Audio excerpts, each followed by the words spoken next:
No. Here we go. The open. Yeah. Nobody knew what to expect from the San Diego Padres in 2024. After trading Juan Soto, how could the Padres replace that production? 3-run home run, Kyle Higashioka. 7 incredible innings from Michael King.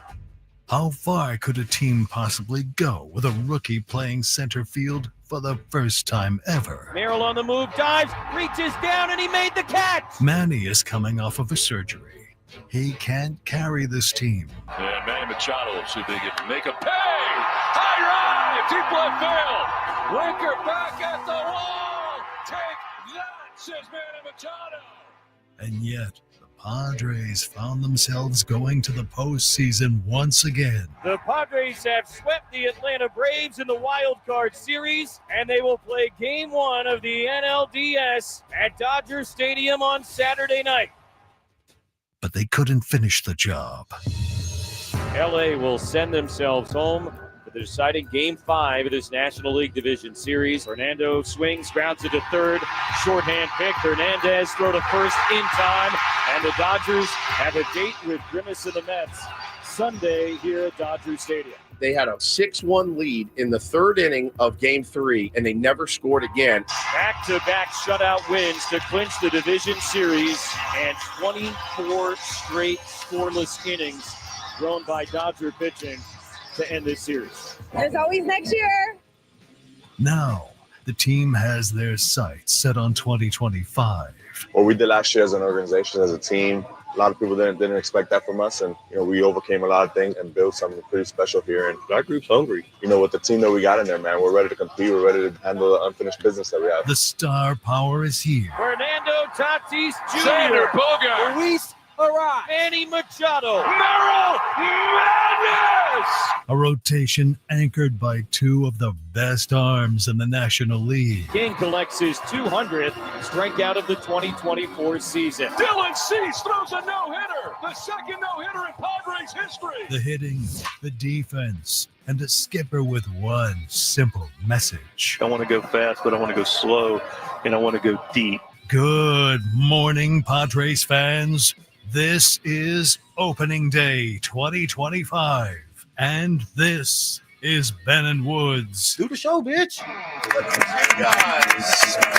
Well, pinch yourself, everybody. Opening day is finally here. I can't believe it. I've been waiting so long. I know you guys all have. Welcome into Ben and Woods on 97.3 The Fan. Let's get our heads right on opening day. Yeah. Down at Baja Ricks, downtown San Diego, in the shadows of Petco Park. First of all, thank you guys all for being here today. Do they know it's 6 a.m? I have no idea. Why would you get up this early if you did I think not they know. absolutely I don't think have they to? care. I don't think they care either. But welcome in. It's so good to see everyone. I mean, the place is already jamming. It's great. But I'm Woodsy. This is Ben Higgins, everybody. Make some noise for the friendly neighborhood sports anchor. He's here holding it down. Good morning. A smattering of applause. 168 days of off-season complete since right? the Padres last played a meaningful baseball game. And I was sadly sitting on the curb outside of Dodger Stadium after the loss in Game 5, looking at my calendar going, oh, it's going to be 168 long days before we get to do this again. But we have made it. We are here. It is opening day 2025. I can't wait, man. I'm so glad that it's here. It's been such a long time coming, as you said. Wanted to introduce the great Paulie Reindl, everybody, the executive producer of Ben and Wood, with a killer intro this morning.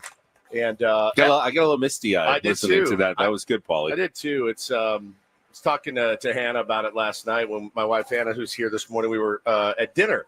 And I was talking about the baseball season and, she didn't ask. It was unsolicited. I just started talking about what I expected from the team this year. And I want to talk about that today. And really, your expectations of what's going to happen. But also, I would be remiss if I didn't say happy anniversary to my brothers, Ben and Paul. 7 years ago today is when this show first hit the on-air button. Happy anniversary, guys. And 7 years is an accomplishment. Nobody thought we'd business. be here. Yeah, nobody thought. I feel like Dave Roberts right now. Nobody thought Ring we'd the be here. 7-year bell, Yeah, everybody. ring the 7-year bell. There it is. There it is. 7-year bell. There it is.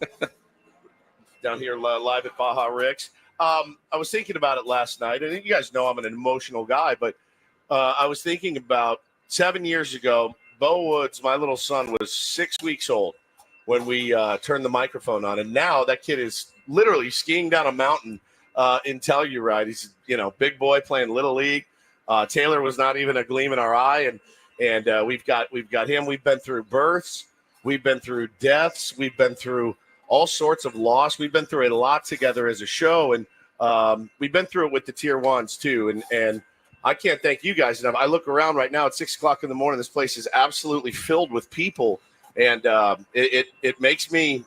I'm just so grateful. I'm so thankful. I always have been. We've never really had the. I would say the respect of our peers, and it used to really bother me after a couple of years. And now I look at it and I go, well, I don't see any peers in the audience. This show's always been about you guys, the Tier 1s, who show up for us every time we have ever done anything. And I mean from day one. So this show is for you. They're all for you guys. I love you guys so much. Thank you. Thank you. Well said, Woods. I listen to a lot of sports talk radio growing up, and there was a few shows that made it more than a year or two, and that was about it. Yeah. And I don't think I ever dreamed that I would find the success that I have enjoyed with the two of you. And it's not just, the success of being on the air and having a great audience, the best audience I think San Diego radio has ever had. The Tier 1s are amazing. But the fact that I love working with you guys and it makes getting up in the morning actually enjoyable and fun. It's been a real pleasure, guys, and I wanted to thank you for 7 years. Well, thank you, Benny. I mean, that you get lucky. You surround yourself with people that get it, number one, and that we trust each other a lot. And, I mean, I was looking last night. I was laying in bed. Hannah had fallen asleep, and I'm looking through Instagram, old Instagram. I mean, years and years ago. And I was crying, laughing at some of the things we've done that I'd completely forgotten about. And, it comes down to Ben being hey, good morning, Casamigos Tequila Truck. He's in the right place. It comes down to really, I was thinking about it last night, Ben being just a really, really excellent sport for 7 years. Just wearing just standing at the plate, just going, and, allowing us to have fun and bring his personality out of him, which I don't think it's ever really happened. And I'm looking at this stuff going, the progression of how you've come out of your shell so much. And then I'm exactly the same person I've always been. Come on. No change whatsoever. And then I start looking at what Paulie brings to the table. And I was just thinking to myself, like, when we started this show, I definitely had a vision for where we wanted to go. And, kind of shared it with these guys. And Ben definitely looked at me with some trepidation. And Paulie kind of dove right in. And you look at what we've been able to do. We couldn't do any of what we do without the three of us. So I'm just incredibly, incredibly grateful. And like the vision that I had, we absolutely realized it, which is such a weird thing. And it's very rare in this business. We are the exact show that I've always wanted to have. And obviously you can't do it without the audience and you guys buying in too. So it's pretty special for me. I probably will cry today, especially after a couple tequila shots, which I think will be coming imminently. But this day, it's not really about us. It's about the start of baseball season. Right. It's opening day. They're all Padres fans. We're here for the San Diego Padres. Getting ready. First pitch at 1:10 today here on 97.3 The Fan. Padres taking on the Atlanta Braves. Rematch of the National League Wild Card Series. But I would say a different Braves team, a determined and healthier Braves team that is coming into town to face the Padres over the next 4 days. Real good test for your San Diego Padres to open this 2025 season. Early litmus test for the ball club. There's not a lot of there's not going to be a lot of easy ones, as you know, this year in the NL. There's just not. There's just a really good crop of teams with some really good frontline pitching, some good young talent on the rise in Major League Baseball. It is going to be a battle, and I think it's going to be a slog at times as well. I mean, baseball seasons always are. But I'm confident, especially after that open, Paulie. I'm 10 times more confident than I was before I sat down. I believe in these guys. I trust in these guys. But listen, man, anything can happen in the course of 162. Anything. I mean, it could rip off 20 wins in a row. You just never know. They could also rip off 20 losses in a row. You just don't know what the season entails. And all I know is I'm really excited it's back. It's, for me, the start of baseball season has always been great. It's always been great. I mean, look, they're excited in Kansas City. They're excited in Cincinnati. They're excited. They're probably excited in Miami. I mean, there's things to be excited about in Miami. Maybe not Colorado, but that might be the only one. No, even they've got good young players that they want to watch. But everybody kind of starts at 0 today, except the Dodgers. They started 2-0. The other team, and the Cubs started 0-2. But everybody else starts at 0-0 today, and it's the whole thing's in front of you. But it wasn't always like this in San Diego, and I think that's worth mentioning this morning because while opening day was, special, you went into so many seasons as a Padres fan without any realistic hope that anything was going to happen, and that has changed in recent years, and the love and the community that has been built around San Diego Padres baseball has grown exponentially. It's so fun to come down to a sold-out ballpark every single night and spend the evening with your fellow Padres fans cheering for your team. It's not the same when you go to a ballpark with 12,000 fans and it's kind of dead and your team's 27 games out of first place. It's different when you've got a competitive team on the field that at least has a chance in your mind at the start of the season of playing for a championship. Will it be easy? No. Are there huge challenges on the road between now and October? Yeah, big ones, including the one 100 miles to the north. But there's absolutely a path there for the San Diego Padres, and that makes me ecstatic on opening day. No doubt. I was thinking about it yesterday. I was finishing up a little graphic with all of our predictions that we made yesterday on the show, going division by division, top to bottom. And I was thinking about some of those teams that are not going to have great seasons. Yeah. Miami, Chicago, teams like that. And I go, what is opening day like for those radio stations and those fan bases? I think it's still a fairly special day, but they don't have the expectations that we've had now for at least pretty much as long as this show's been alive. And I was thinking about that too. I mean, when we started on the show, we were at the Mighty 1090 before they pulled the plug on it. And, there's a football radio station, straight up. I mean, they were football. And you can't talk enough football. We'd be talking NFL draft today. Yeah. Maybe with Daniel Jeremiah because he's a Padres fan, but we'd be talking NFL draft and what the Cowboys are going to do. That was the marching orders. And from the get-go, we were like, no, like we're going to talk Padres baseball. We're going to do it every single day, much to the chagrin of the higher-ups there. But even then, 7 short years ago, today, you're sitting there going, I don't know, man. This Joey Lucchese could be something. This Eric Lauer really, he may have something. This golden age of like looking down the roster and going, oh my God, superstar.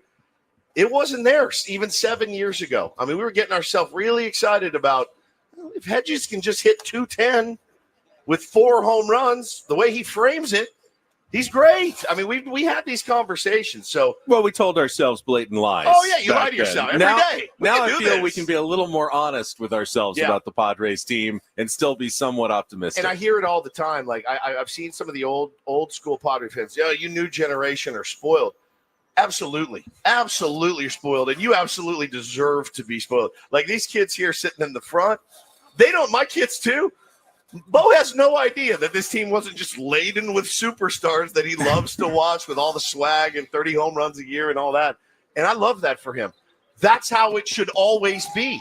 It should never go back to the way it was. Never. In this town with this much passion for baseball, don't ever let it go back there again. And even though he's been gone a while now, let's thank Peter Seidler one more time 100% for what he did and how he changed the belief in this town of what baseball can be. And I love the fact that there are stars on the field and you're excited about opening day, and most of all you're excited about tomorrow, the second day of the season. The excitement doesn't disappear after opening day. That's like right. It will in Chicago, in some other cities. Opening day, as you said, is special everywhere, but every day is special during the Padres season here. They all feel like opening day when you come down to the ballpark. But most importantly, where is Shedeur Sanders going to be drafted? Where? I think he's still going to the Giants. You think number so? 3. I think that's insane. Even after they signed Russell Wilson. That's insane to me. So today, as we are kind of walking not a fine line, but walking that balance of definitely we're all in. It's opening day. We're talking a lot of baseball. We're also having some look backs, celebrating 7 years on the air. I think we've done this most years on opening day. Do you guys remember the lineup? The 2018 lineup. We were a show for 2 days. 2 days. Okay, 2 days. That 2018 Padres opening day lineup. Lay it on me. Manny Margot leading off in center. Will Myers batting second and right. Eric Hosmer at first base. Jose Pirela in left field. Oh, my God. He was batting cleanup? Yeah. Jose Pirela. Yeah. Yep. Carlos Asuaje at second Oh, base. my, in the 5-hole? That turd? Chase Headley at third. Oh, Freddie Galvis at short. Hedgie behind the plate. And Clayton Richard got the opening day start. that is We've come a long way, That folks. is beyond incredible. Did we ask too much of Eric Hosmer to turn that team around? You know what? Eric, we're going to bring you in. We're Maybe going to today- put Jose Pirela behind you to protect you in the order. You're going to be great here. Maybe today is the day we just forgive Eric Hosmer and throw it into the ether and try to get some good karma for the upcoming season. That is Carlos Asuaje in the 5. He would hit 10th on my team. I'm not kidding. He's maybe the worst baseball player Adam I've ever Simber seen. took the L in Adam that game. Simber. Oh, my God. Adam Simber. Sidearm slinger. Oh, my God, dude. Congratulations, Padres fans. You've earned Clayton this. Richard went 7 strong, though. Yeah, he did. I was like Clayton Richard. I loved Clayton Richard, too. 7 innings, 1 earned run. Clay Dick. I loved it, Yeah. man. Well, the house is packed this morning. We got a lot to get to. We will do some reminiscing today, certainly. These clips I watched last night, I mean, I was convulsing in bed last night thinking about some of the good times we've had. Benny, what do you have? I will say there are a few seats out here left, but not many. So if you want to get down and get a good spot, please start getting yourself ready and come down and join us at Baja Rick's. It's right across from the Hard Rock, near the trolley station in the gas lamp. Yep. You'll hear it many times throughout the course of the show. We can see the convention center over to our right. So get down here. You know, parking is free on the street until 10 a.m., Okay. which is a great little trick downtown. So come on, join us. There are specials, breakfast specials, drink specials going on right now at Baja Rick's. You can join all day until the game broadcast at 12:10. So Braden's going to come on after us, but we really would love to see as many 97.3 The Fan listeners and Tier 1s as possible this morning here at Baja Rick's in the gas lamp. We got Ben and Woods merch. Hotel Hannah is here, but it's Hat Hannah here. She's made 5 hats. We're going to give those away as well.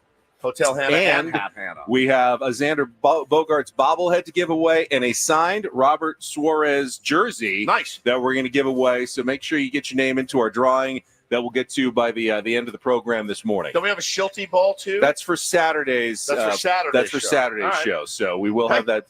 Don't worry about it. Don't worry about it. Probably get a bloody beer at Tom's Hey. Watch Bar. Bloody beer, Jerry. Let's go. All right, let's check traffic. We got Frank back in the studio Frankie. manning the controls. Got our great promotions team out here as well, and engineers that got to set us up perfectly this morning. The weather is very nice. Nice. Very Perfect. pleasant out here. So this is a great time to join us.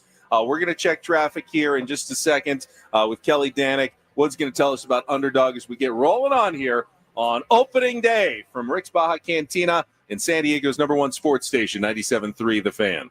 Well, guess what, my friends? Baseball season is finally here. I've been pounding the drum for baseball season to get here. So, look, it's not like I didn't enjoy Underdog with basketball, but this is where I think I'm really going to have some fun. So today, go download the Underdog app. Saw a buddy last night on Twitter said, I finally got it, Woodsy. Share your picks. I did. They're on Twitter. But let's have some fun playing daily fantasy. You know how it works. All you got to do is pick higher or lower on player stats. You can pick your favorite teams, your favorite stars, and create entries with baseball picks or mix and match across other sports. Very simple, guys. Download the Underdog app. Sign up now using the promo code WOODS to unlock a special offer of up to $1,000 in bonus cash when you make your first deposit. Join in on the fun when you use the promo code WOODS. Claim your special offer today. Get up to $1,000 in bonus cash instantly upon first deposit. Must be 18 and over, 19 and over in Alabama, Nebraska, 19 and over in Colorado for some games, 21 over in Massachusetts and Arizona, present in the state where Underdog Fantasy operates. Terms do apply. Void in Colorado. Concerned with your play, call 1-800-GAMBLER or visit ncpgambling.org. In Arizona, call 1-800-NEXT-STEP or text NEXT STEP to 53342. Call in New York, call the 24/7 Hope line at 877-8-HOPE-NY or text HOPE-NY to 467-369.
Hey players, things are about to get real here in San Diego.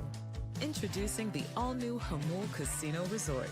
With a 200-room hotel tower, exciting new eats and drinks, plenty of new places to play, and a luxe spa and salon. Hello, rooftop pool and deck. It's where players can play their hearts out and enjoy all the perks that come with it. It gets real this summer at the all-new Jamul Casino Resort, the players' place.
It's live from Baja Rick's Cantina in the Gas Lamp on opening day. We got Tier 1s in the house. We're broadcasting live, and it is also, as we mentioned, our 7th show anniversary this morning. And Wood said some nice things in our open, very heartfelt, and I concur with everything you said. This show, yeah, it's about 50% Padres, 50% off the rails fun is kind of what we usually aspire to. But there are also every once in a while some meaningful moments as well. And I wanted to quickly share a story from yesterday that illustrated that. I ran into a friend, won't say his name. If he wants to share his story at some point, he can.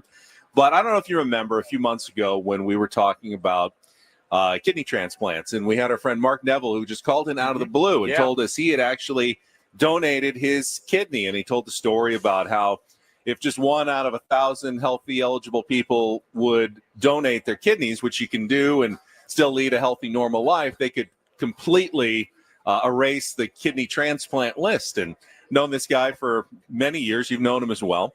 Tier 1, good friend of the program. And he said, I don't really share it and say anything, but I've been on the kidney transplant list for about 5 years and waiting for that call to get his kidney transplant. And that moment when Mark Neville called in was really meaningful because he knows how important it is for people to sign up to donate organs, which is, obviously the greatest gift you can give someone. And he's doing okay, but he's got to go through dialysis every single night. And, it's a real huge, obviously, pain, and his health obviously is impacted, and praying for him, and hopefully everything turns out well. But that was a moment he said that he stuck with him over the 7 years of our show that he's been listening because that affected him personally. Yeah, I mean, I know the guy you're talking about. I love the guy you're talking about. The guy you're talking about has been otherworldly kind to this show over the years. So, yeah, man, it's those moments that really stick out for me. I like to give analysis on, so-and-so and how he's pitching or how he's hitting or who they drafted or whatever. And that's all fine and good. But for me, when I listened to radio, it was always the moments like that stuck with me, the ones that I couldn't get out of my car. It was never, hey, I can't imagine her walking up to one of my favorite radio hosts ever and saying, hey, that analysis you did, I finally understand the 3-4 defense now. It's really great. Thank you so much. It was always, I lost my dad. I lost my mom. I had a baby. I got a promotion. Something happened. Those are the ones that have always stuck with me. That's what I always wanted to make sure that we didn't forget to do, the stories that help and touch the community as well. Coming up on the program today, setting the menu, obviously we will talk some Padres baseball, give you some predictions and our thoughts on what to expect this season. I want each of your final record predictions for the San Diego Padres. And I thought just to put something on the line here. If anybody gets one exactly right, there should be a prize. Okay. What would be a good prize? I think just a day off from the show would be a good prize. If you get the exact record right, you can enjoy a day off at the end of the season. Dodger fan walking in. Oh, this guy. What are you doing, man? Get out of here. I saw that suspicious look. You see that suspicious look? I can sniff him out anywhere. We'll go through the Padres season though and what to expect. What, you don't like that idea? I already have like 300 days off this year, so no, I don't really want another day off. Well, the odds of any of us getting the exact record right seem fairly low given our prediction records. That's also true. But I want something to be on the line since we made our divisional predictions yesterday. But go through how we think the season might play out. Discuss our predictions for the San Diego Padres in 2025. One of us would get the record right. Correct. I mean, the odds are there's only what's the range of I don't know, like 10 to 15, 10 wins. Somewhere around 10 to 15. 10 wins, yeah. Like someone should 3 nail and it. 10, 3 and 15. One of us should get the right record. I threw mine out yesterday. I'm going to stick with it. I always like to shoot low because I like to under promise and over deliver. So even though I have literally nothing to do with over delivering, it's out of my hands completely. I can't yell at them and make them play better. I can't cheer them on and make them play better. So I can't will it to happen, but I have my idea. But I think even mine, I do it to protect my heart, and I did it last year. I know how you work. I do. I picked them to be 500 last year, and I loved being pleasantly surprised by 11 more wins than that. We will be joined by Sam Levitt. Regular season Sammy is finally here. So he's gonna stop by at the broadcast. Perfect. Yep. Sometime in the 7 o'clock hour. Getting ready for his first pre and post game shows of the season. He can tell us what he has on tap, any changes that he's got in store for us for all of his Padres. He's got 300 and some odd hours of broadcasting this year with Padres pre and post game show, an hour before, an hour after pretty much every single game. Sammy rarely takes a day off during the regular season. So his grind, just like the players and Mike Schilt's grind, gets started today. But Sammy's going to stop by this morning. And, it is our 7th anniversary. We feel like we should still make it a Ben and Wood show. So we're going to have some of our regular features, including Don't Do This. We're going to play Real or Fake on a Throwback Thursday, try to qualify listener for Las Vegas, a Rhino Report. And we have prizes to give away, not just here. We talked about some of the prizes we're going to give away here, but we've got another pair of Padres tickets to give away, and we'll do it just like we did the last couple of days. If you're listening, we've got a sounder for you, a Padres-related sounder. Frankie, if you would please. Make you pee, huh? All right. Xander Bogaerts from our Tournament of Drops is today's sounder. So the next time you hear Xander Bogaerts, Nicky P, you will call in at 833-288-0973. Fifth caller when Frankie plays that. It could be any time during the show. Paulie did it very late in the show yesterday, but it could be in the next segment. You will call in 833-288-0973. Today we have tickets for Saturday night's game against the Braves, the third game of the season, first Saturday night game of the year You'll be able to call in and win. And if you hear it here, you can always pick up your cell phone and call Frankie at the studio as well, even if you're here at Baja Rick's. That's right. And are you going to mention the incredible shirt that one of our beloved Tier 1s made for of us? It says, it's Ben, it's your face, and it says loose cannabis on it. And it says, like loose leaf tea. As you were trying to, Ben, explain to me what loose cannabis is. It's absolutely phenomenal. We all got one. Thank you guys so much. You're the best. I don't remember ever owning a Rasta hat like that. No, it's theater of the mind.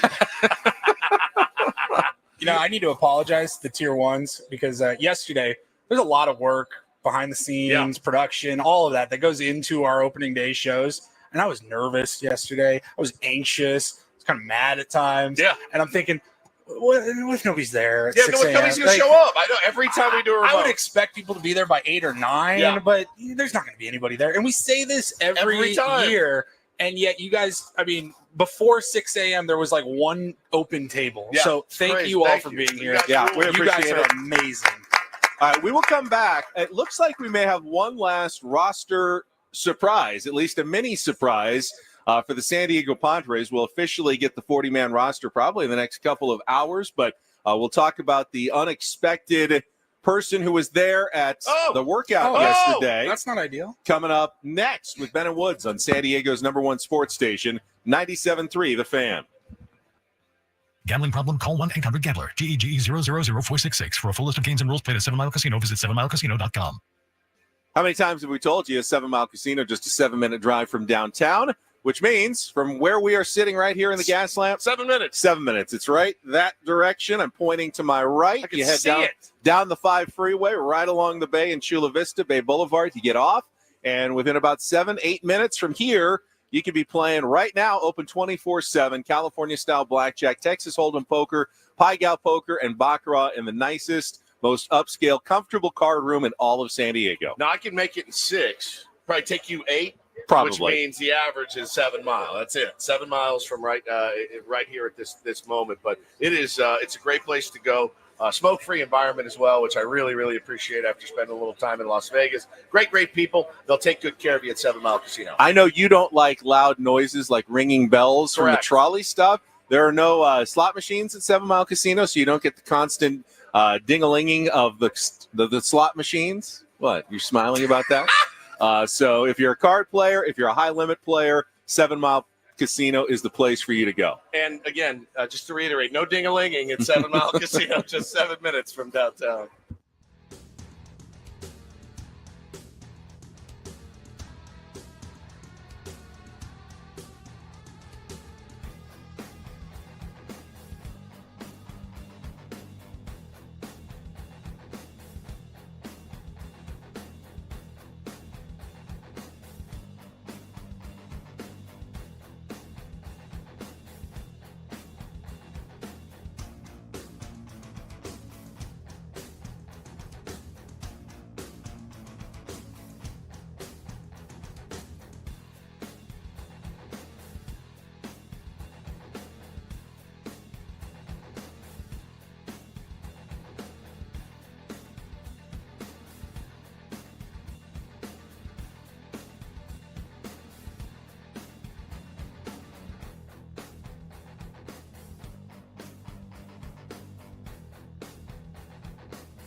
Hey players, things are about to get real here in San Diego. Introducing the all-new Hamul Casino Resort. With a 200-room hotel tower, exciting new eats and drinks, plenty of new places to play, and a luxe spa and salon. Hello, rooftop pool and deck. It's where players can play their hearts out and enjoy all the perks that come with it. It gets real this summer at the all-new Hamul Casino Resort, the players' place.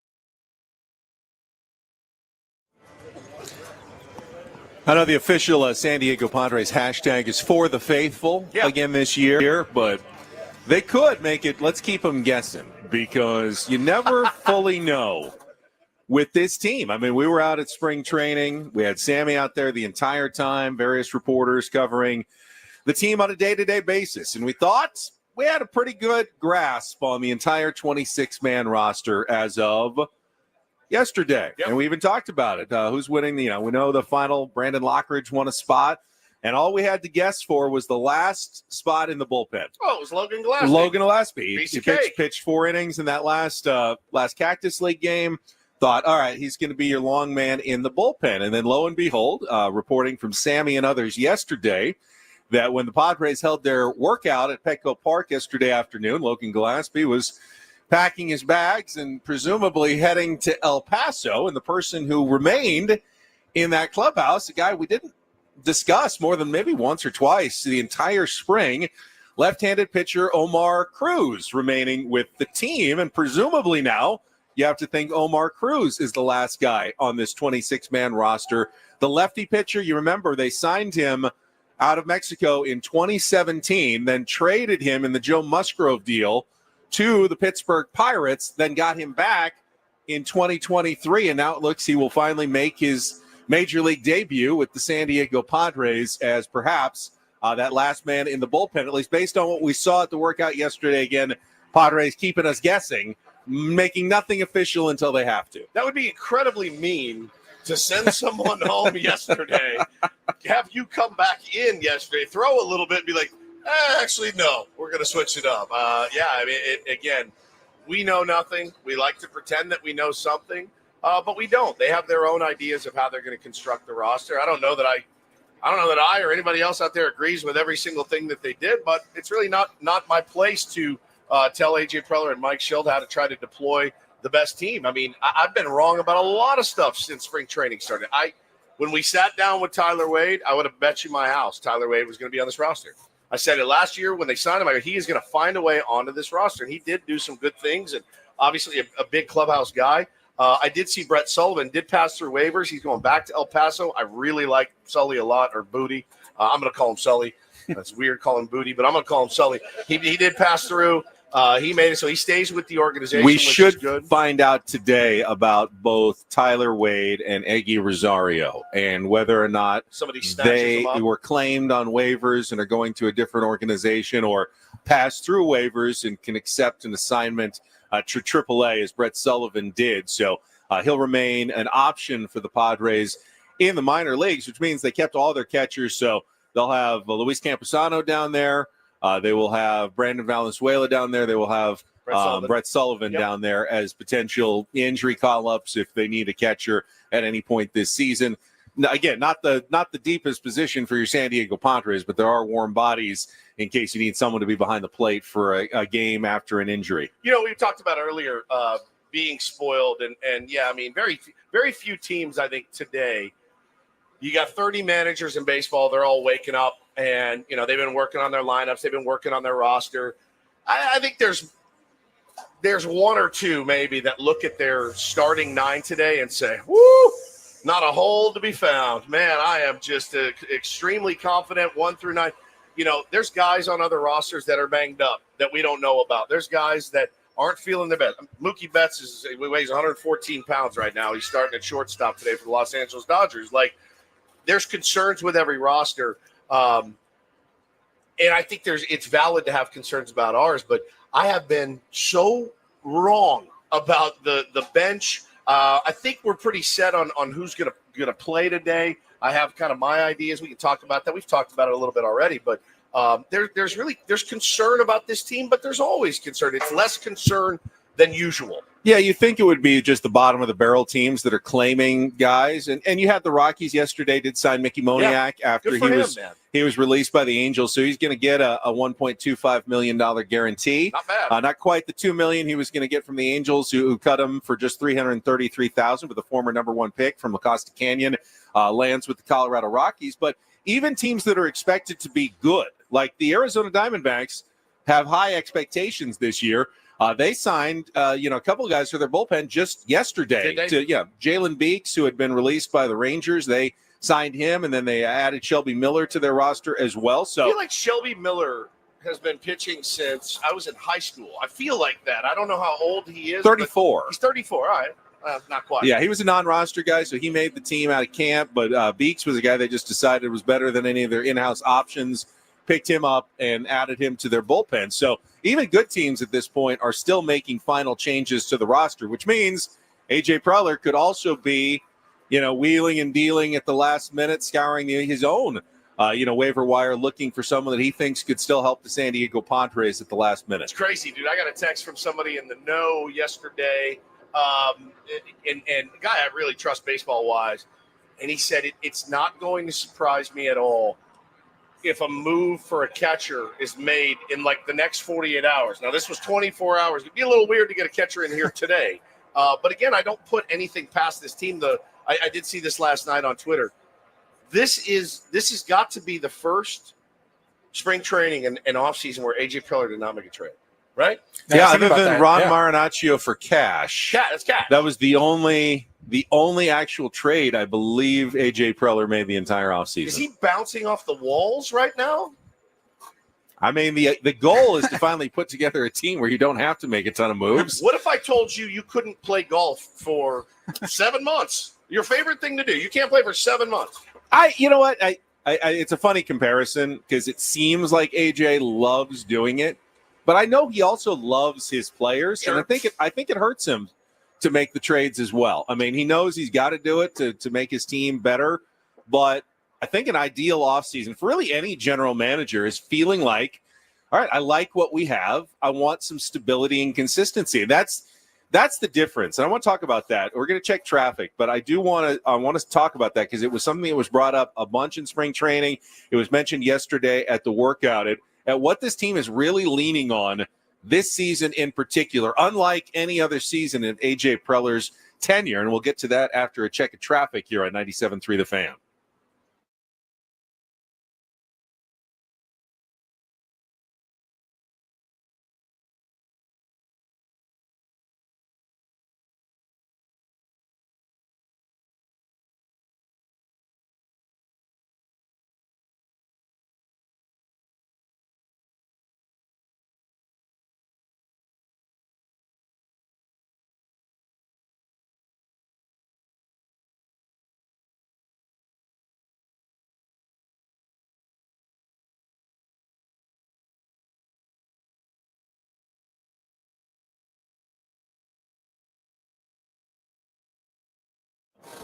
And this segment of Ben and Woods is brought to you by Frozen Ropes San Diego. Hey, parents, here's a message from Coach Kurt at Frozen Ropes. Is your child 6 to 12 years old?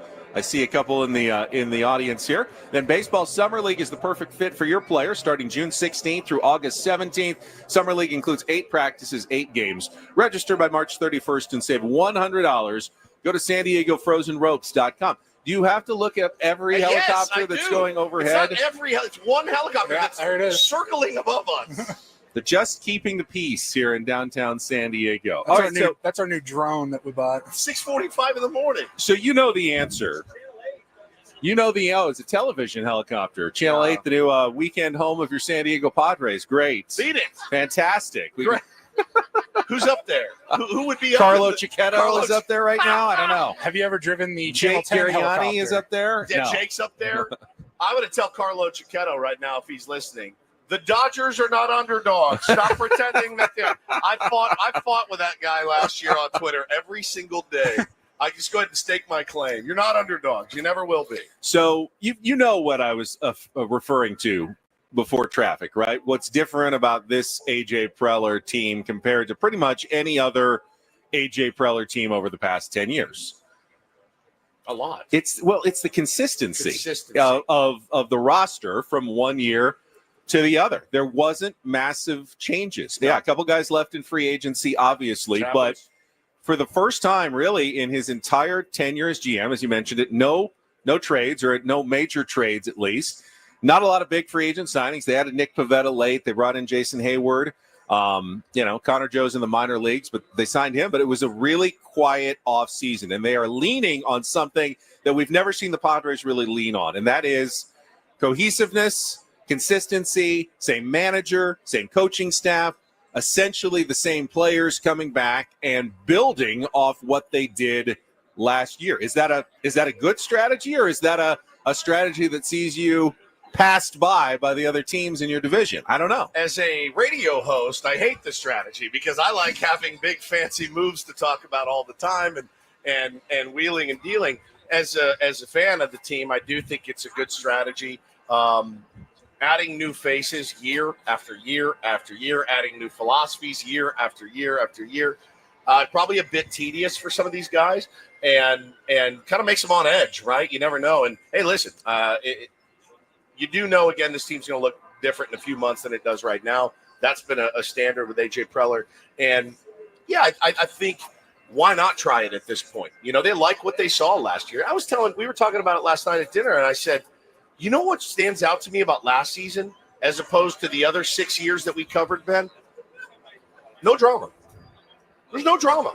There was no drama last year. There were no fissures in the clubhouse, as far as we know. And that stuff had gotten out throughout the years, every single year. You saw guys kind of bitchy. You saw guys kind of not care. I think Mike Schilt had a lot to do with it. There was no drama between Schilt and AJ like there was with Bob and AJ. This was drama-free, and look at the results. Look what happened. And it was more than just drama-free. It wasn't guys just doing their own thing. It was togetherness. They all talked about it when we were at spring training. Even Manny Machado was like, no, man, I believe in the guys in this clubhouse. We are together. We've been together. That is what's most important to me. And, I was thinking about the season. I said, that's all I care about. Keep doing this. Keep building on that. Keep playing hard, inspired baseball. Those comeback wins last year. You know what that showed me? This team absolutely cares about winning. If you don't win the World Series this year, that's fine, man. 29 other teams won't win it. Play hard. Play for the city. Play for each other. Inspire us. That's what I love from my sports teams, and that's what I got last year. And I think everybody here did too. And I think that's a Mike Schilt influence. He's a very competitive guy. Wants to win every single game. So Aisi was writing in the UT. He treats every game like it's a football game, essentially, like one of 17, but it's really one of 162. Consternation over every decision that he makes. But, I do think that's a different Mike Schilt this year than the one that we met at spring training last year as well.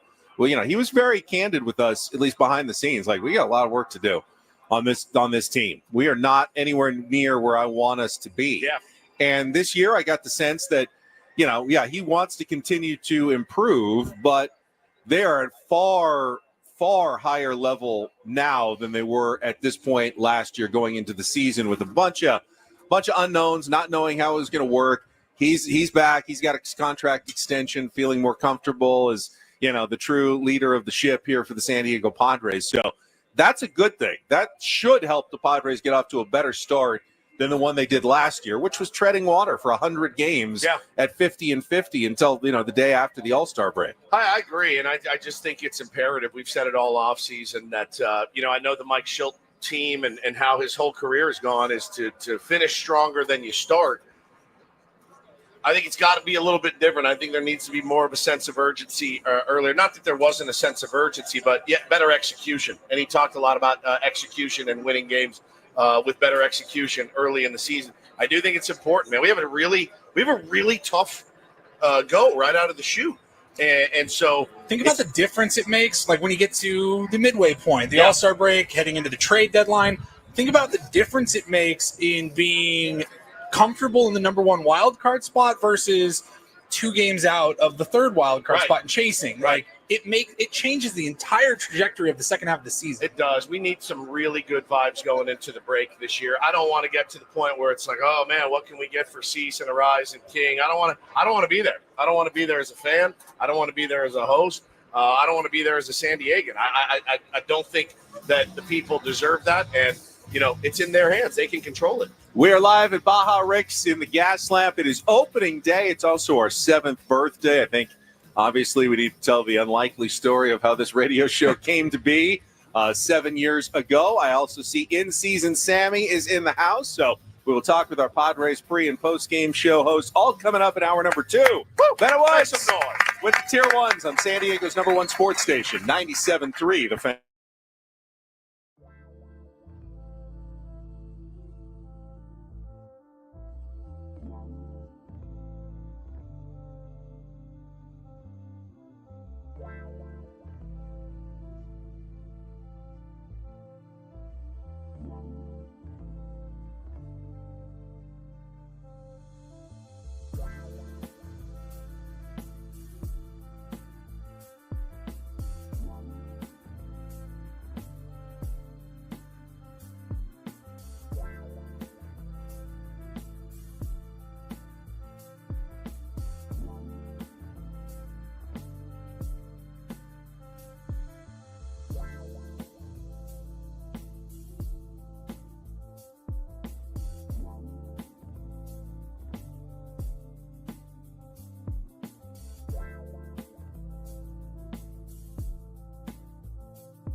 Mike in the chat asking when we're broadcasting until today. We'll be broadcasting until 10 a.m. Normal Ben and Wood show, just like you always get, except we're live with helicopters and trolleys and Jameson shots that we just had. Drunk already? A little drunk already.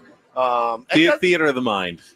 There was not really. It was alcohol. one shot. No, I was kidding. I was kidding. That was alcohol. I had one drink. I don't drink much anymore. I had one drink last night, and I was a little tipsy. Had one old fashioned, and I was tipsy. It's I don't have any tolerance anymore. So if you see me getting out of control, just grab me by the belt loop. That's what my friends used to do to me. Just grab me by the belt loop and hold me. Okay, don't let me run. Just hold me by the belt. Get loop. one of those child leashes on you, just to keep you close. That's right.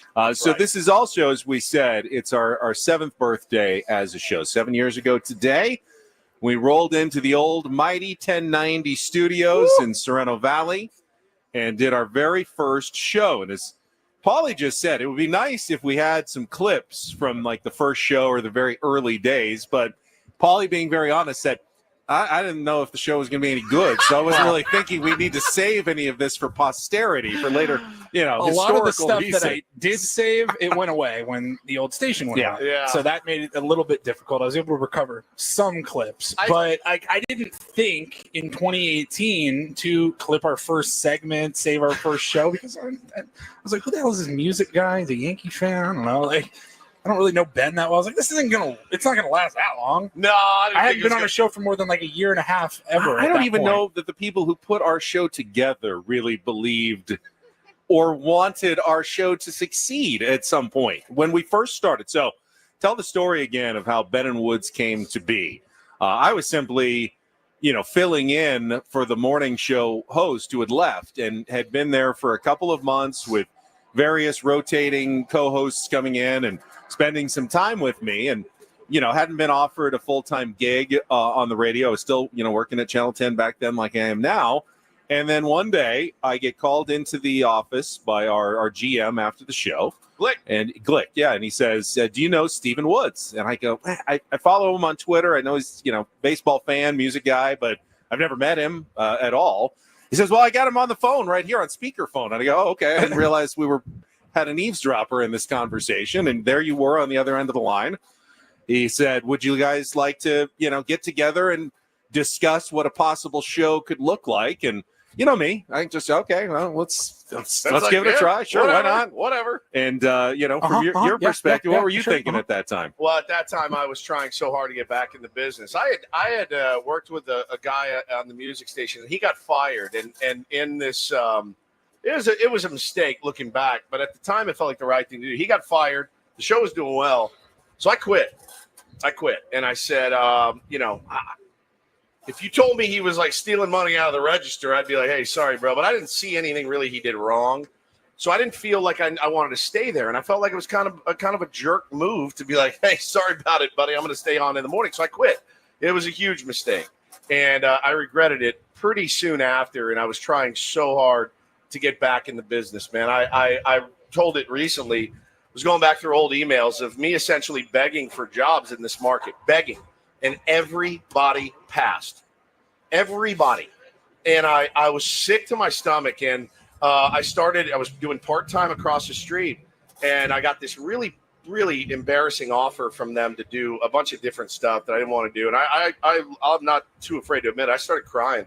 Then I threw the notepad across the room when I got the offer. I wrote it down. And I almost quit. But this woman right here would not let me quit. And she said, you're not quitting. This is what you were born to do. And so I started meeting with people. That woman is your wife, Hannah, named Carol, who's right in front of us, by the way. Not some random woman. So she wouldn't let me quit, and I almost did, man. I was close. And so I started working with the guys over at 1090. I started trying out for doing mock shows with some of the hosts that you know. And one of those hosts may be here today. And that was actually going to be the plan. It was going to be me and another host on the Mighty 1090. And I didn't hear a word. I didn't hear a word for weeks. And all of a sudden, they get the brilliant idea of, hey, he's done mornings before. Let's put him with Ben Higgins and see what happens. And I would have worked with anybody at that time. I would have worked with anybody on the planet at that time. So when he said, you want to work with Ben Higgins to the show? I go, yeah, absolutely. I would have worked with anyone. And then I met Ben. I gave him every idea I had. He hated every one of them. I hated every one of his ideas. He was telling me stuff. I go, no, I don't want to do that. Let's do this. And he goes, no, that doesn't make any sense. And I go, you know what? Let's just try it. And, man, the rest is truly history. And, you know, it's a testament to both of us, I think, kind of being flexible and both of us kind of trusting the other person. I leaned on Ben a ton in the early part of this show. And one day kind of Ben looked at me and he's like, dude, just be yourself. I'll do this. I'll get all the stuff. You just about 6 months in. 6 months in. He goes, you just stop worrying about trying to be something you're not. And it clicked in my head that day. And I go, all right, I'm done with this. And yeah, like I said, the rest is history. We had so much fun. You don't have to watch Pacers basketball because they're on. Ben's like, I got it. I know exactly what's going on with the Pacers. And it's just, oh man, did you see the Lakers last night? The tip in against the Pacers. What a finish, Woodsy. And so I used to come on the air and go, yeah, I actually did watch it. And sometimes I didn't. I was just trying to fake my way through. I was trying to be something I wasn't. And I learned a really valuable lesson that, like, just be who you are. And if people like you, great. If they don't, that's also fine. But for whatever reason, the chemistry amongst this show, it just exploded. And I found myself every day going, wow, these guys really let me be me, and they don't judge me, and they just let me do what I want to do and do what they, because I've always acted in the best interest of the show. And man, it just started to jam like 6 months in. And I remember getting pretty emotional about it one day going, I can't believe this is actually happening. And when people started to tune in and listen, it was, I'll never forget it. I appreciate how much that you trusted me when we started. You're a very trustworthy guy. But then and this was a little harder for me, I learned to trust you as we went forward. And every time you had an idea that had nothing to do with sports or anything I had ever heard on any sports radio station I had ever listened to, and I go, this is not what they do. This is not how they do it. But I learned to trust your instincts and your genuine love for the audience and entertaining people and making their day better in the mornings. And I decided, all right, you know what? I'm going to roll with it. And that has really been my mantra now for the last 5 or 6 years of the show, is just, you know what? All right, I'm going to mostly roll with it. How often the last few years do I push back when you have an idea? Never. Almost never. It's like, all right. I can't think if Woods is thinking of it, then it's probably a decent idea. Yeah, I mean, did you ever think you would be in a gimp mask being fed I did not. fettuccine Alfredo on a Christmas morn? Some of these ideas have been nuts, but again, like we are such a unit. And Paulie with the controls and the audio and the video and bringing YouTube and all that together, man, has just been incredible. Yeah, let's talk for a second about really what Paulie brings. Paulie Reindl, everybody. Yeah. Look, man, I've said this before. The best producer the best at that job of all time is Fred Norris from the Howard Stern Show. Paul Reindl is right behind. That guy's going to retire soon, and when he retires, you're number one. Nobody's quicker with the drop. Nobody's quicker with the audio that we need. Nobody's quicker with the video. We are a unit, and we always have been, and hopefully we always will be. We'll ride this thing till it's over. But Paulie, you are a legend on this show and in this town for what you've done. Thank you. You're a huge inspiration to all of that. It was, I think about like our show's chemistry. It's a compliment that we get a lot. It's like, it just sounds like you guys really get along. You guys love each other. And I'm like, what we do. We really get along well. But I always go back to that first year, call it, as a new show at the old station. And the first few months, I was in another room. I was in the control room, separate from the studio, and you would like run out of the studio, down the hall, into my room, and be like, big loop. Hey, next segment, when I say this, play this. Yeah. I'm like, okay, all right, cool. And we started kind of learning. And then you would look through the window and kind of like point at me, and then I'd be like, oh, yep, got it. I think I know what you want. And then it turned into you just kind of looking at me, and I'm like, I already got it. Got it. And then it turned into you didn't even have to look. I didn't have to look. So we've definitely like built some really good chemistry as a show over the years, and man, it's been so fun. This is year 11 for me in radio in general, like going back to intern days. Yeah. And to think I'd be on one show for 7 years and hopefully at least a couple more. It's just a dream. It's unbelievable. It really has been. I've loved it, man. I have laughed so much. I've laughed, I've cried, all of it. And the thing that I like the most is that we just don't take ourselves that seriously. You just can't in life, and you certainly can't on the radio. Let's have some fun. Let's laugh. Let's throw food at each other. Let's do it. Let's pinch some nipples or something while we're out here. Whatever you want to do. You know? I take myself somewhat seriously, actually, Wood. So speak for yourself. That's what I love about I do take myself seriously. But the biggest contributor of all to the chemistry is you guys out there. 100%. The tier ones are and I said this at the beginning of the show, the best radio audience I think I have ever seen in my life. You guys are smart and engaged and passionate and supportive and argumentative sometimes, but I love all of it. I mean, let's be honest. Sexy. You guys are sexy. Yeah, sexy. So really, sexy. really good looking Absolutely. out there. Yeah, I've seen a lot of radio hosts who think their audiences are, morons essentially. Like they just don't think their audience is worthy. Like they're the star. Like and they think that they are bleeping brilliant. Right. Exactly. Right. But I have been so impressed. You got a problem. You're a moron. I've been so impressed by the community that tier ones have become on our YouTube stream, our chat in the morning, people who are driving to work and listening to us. And I know friends now. And and the people who come out to shows like this at Baja Ricks are amazing. And I know a majority of people listening out there probably will never see them. Yeah. They will exist in their cars and in their homes on their, popping on the television in the morning as they're getting ready for work. And I just wanted to make sure out there how much you are appreciated and loved by us, because we would not do this. It would suck. There would be no point in doing this without all of you. Let me tell you how you build chemistry on a show. Paulie, we've never told the thing that we used to do. We used to run. I'll just tell it now because it's our birthday. So you guys, maybe on a member stream. Maybe. So we had we were working at Mighty 1090. The host that we've replaced now twice. We replaced him at 1090. We replaced him at 97.3 The Fan. You may know him, Big Dan. And yeah. So we start on the air. Paulie, one day we're maybe a month in. When this show started in March 2018, there had been a couple of months before you even got into the building of a lot of drama behind the scenes on social media. This guy had just left a couple of months earlier and was talking just mad. Yeah, give me that first ratings book. I can't wait. Yeah. Still waiting. 0.0. Still waiting, by the way. 0.0. So that had been going on before you even got into the building. So this is how you build chemistry. Paulie calls me. We had a big office, Adam, if you're listening. We had a huge office.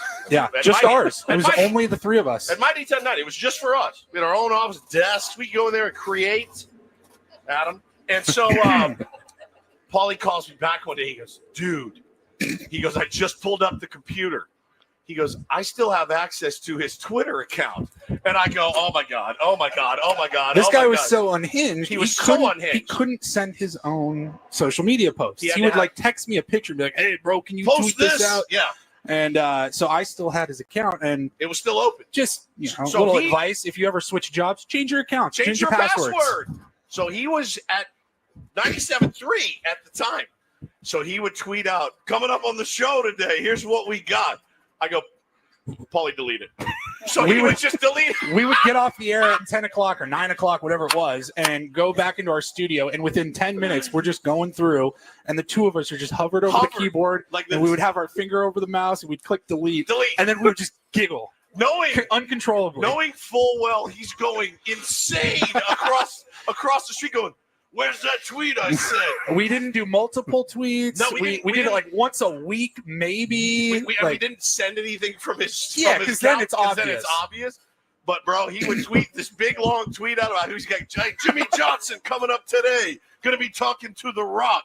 And I go, Paulie, just delete it. So we delete it, and we would giggle and run out of the building like, oh, my God, I can't believe it. Ben had no idea. He was long gone. Paulie and I back there. And it really it helped build the chemistry of this show of like, hey, man, it really is us against the world. That's one of my favorite stories. I don't think I've ever told it in 7 years, but I would say I'm not proud of it. I'm actually very I don't know proud if of it's officially a crime I don't or think it's just a crime. unethical. It's probably what you're unethical, doing.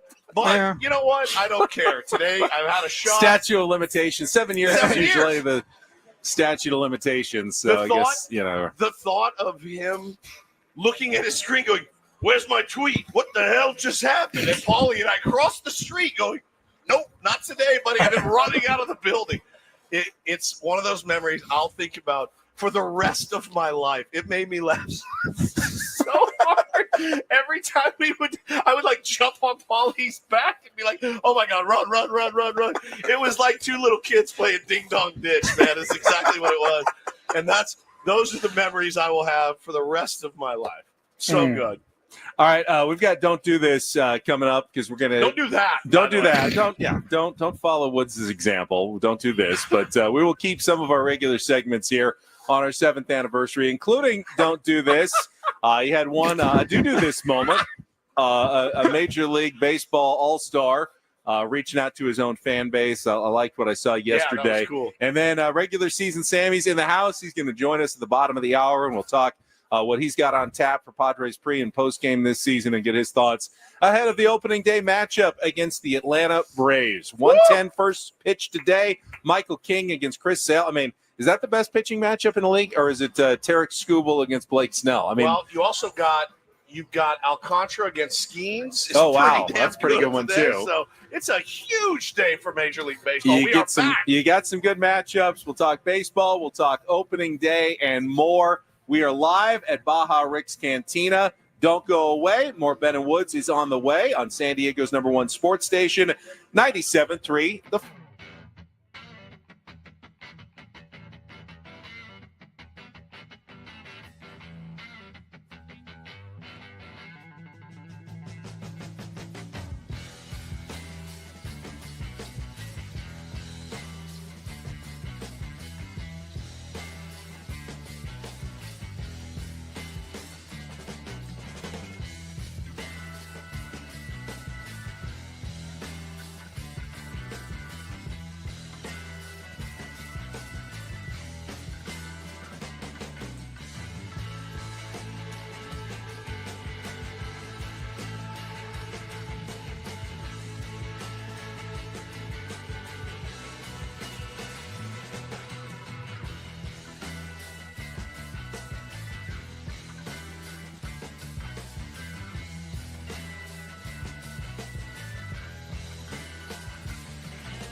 Hey players, things are about to get real here in San Diego. Introducing the all-new Hamul Casino Resort. With a 200-room hotel tower, exciting new eats and drinks, plenty of new places to play, and a luxe spa and salon. Hello, rooftop pool and deck. It's where players can play their hearts out and enjoy all the perks that come with it. It gets real this summer at the all-new Hamul Casino Resort, the players' place.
So that is our oldest open. Yeah.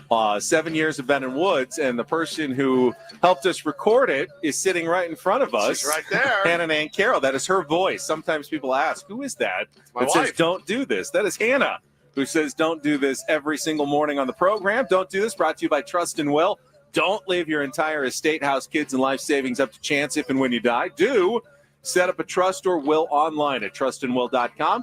This is a lot more affordable than you think. That's Adam's contribution. Adam, was that good? He's here as well. All right. Visit trustandwill.com for more info. I think we've got a pretty good one for you today. I will start with a story from the world of football, and this is former NFL running back LaShawn Johnson. You kind of remember the name? Had a 6-year career in the NFL. He is now retired, and his retirement profession apparently was selling insurance. No, he did not go on to the insurance route. He's a sports agent. Well, that makes sense too, but no, he didn't get into the media. No, he was running what turned out to be the biggest dog fighting ring in United States history. Busted by the FBI, the Department of Justice, announcing a 21-count indictment against LaShawn Johnson, accusing the 54-year-old of possessing 190 pit bull and pit bull-like dogs for use in an animal fighting venture. He is facing, obviously, years and years behind bars. If only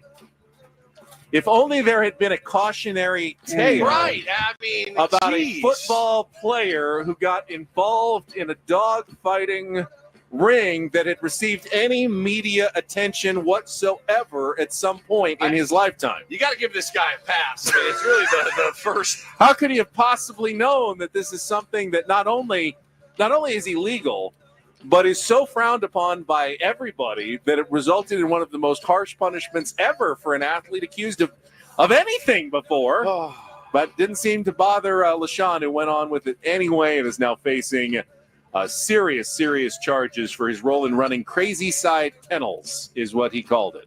I mean, I don't get it. I never will understand it. I think it's absolutely barbaric, and they should throw the book at him. I mean, really, what else do you say about that? Well, speaking, Ben, of examples and cautionary tales, here we are again. Where did Adam Kloot go? Georgia Bulldog alumni. There he is. Is he over there?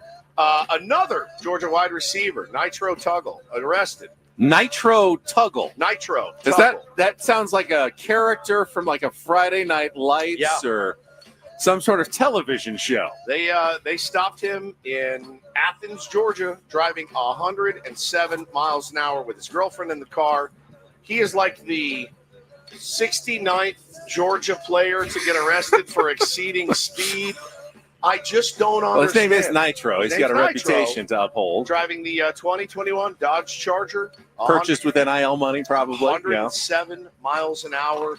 I don't know what Georgia – if you're Kirby Smart, I think I would have to institute no one drives. You don't get to drive anymore. You're all this has been and this kid seems to have the disease of I'm a famous college football player. When he got pulled over – he didn't even bother pulling all the way over to the shoulder. He just stopped in the right-hand lane in traffic. And all right, you pull me over, fine. He didn't even put the car in park when they told him to get out so they could arrest him. He started rolling away. He said, I don't have time to put it in park. I'm Nitro Tuggle. I mean, he had one of his teammates killed after excessive speed. You would think these guys would learn.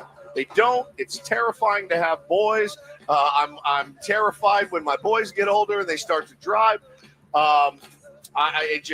Kirby Smart, Georgia coach, said that athletic director Josh Brooks has done a tremendous job meeting with every player, and we've had several speakers come in. We continue to educate. At this point, Kirby, I honestly think you got to take these guys' keys away from them. I don't know what else you can really do. But this is like an epidemic. Adam in Georgia Kluger, right is there like a class at Georgia about driving too fast? Do they teach you how to do that there? I mean, my goodness gracious. Is it a prerequisite for Georgia athletes to drive fast? I just don't understand it. My suggestion is you just ban the football program for the next 5 years. Nobody wants to see Georgia football anymore. Throw the book at these guys. Yeah, exactly. Spoken like a true Notre Dame fan. There you go. Exactly. All right. Finally, it's do this. DD Mega Doo-Doo. I thought this is pretty cool to get fans fired up on opening day in Detroit.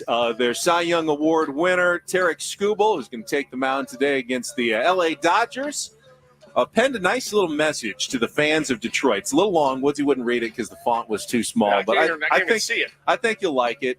He posted this on social media yesterday. Dear Detroit, even though I'm from a small town in Arizona, we have a lot more in common than you might think. As I've learned more about our city, it's clear that Detroit has faced its fair share of adversity, which has at times put its future in question. For me, I only had one offer to play D1 baseball, some pretty difficult injuries and other setbacks that made my future feel uncertain. But this city is resilient and this team is resilient. The adversity we face makes the eventual greatness even more rewarding. From a 0.2 chance of making the postseason to hosting playoff games at Comerica Park. From a 9th-round pick to unanimous Cy Young winner. From a city in crisis to one of the greatest Renaissance stories in America. We are all overcoming the odds. You believe in us, and we all believe in you. Detroit is a sports town and a slept-on city. You don't understand this place or the people in it unless you've been here. The grit and the grind, the hustle and the attitude, the culture and authenticity. But also a community where neighbors take care of each other and lift each other up. I felt it more than ever at the end of last season. The way you showed up and created an electric atmosphere made me feel so proud to be a part of this community. It's a new era Tigers baseball, and we're building something different. A new standard has been set. We're about to clock in like the blue-collar people of this city. So say what you want about us, about Detroit. We have unfinished business, so let us run it back. I've got them doing some damage this year. I think so too. They got Jackson Joe, good. I picked him to win the division yesterday. I feel even better after I read that message. Now, did he write it? Did he have a PR person? That was a well-crafted message. It sounds from the heart. I love that, dude. I think the Detroit Tigers are going to make some noise this year. I do. They got a great manager. They got a great pitching staff. They got some good young players. They're going to be a fun team to watch. I'm Padres fan first, certainly, but God, I love baseball, and I'm so ready to watch as much baseball as I can today. There's some really good matchups going out there today. And that is do this today, for opening day. Go Tarek Skubal against the Dodgers for a Thursday opening day. That was Don't Do This with Ben and Woods on 97.3 The Fan. All right, he was with us every day of spring training, but spring training Sammy is gone. Regular season Sammy has arrived. Sam Levitt is in the building. We'll talk Padres baseball and more with one of our favorite people coming up next with Ben and Woods on San Diego's #1 sports station, 97.3 The Fan. Gambling problem? Call 1-800-GAMBLER. GEGE 000466. For a full list of games and rules, play at 7 Mile Casino. Visit 7milecasino.com.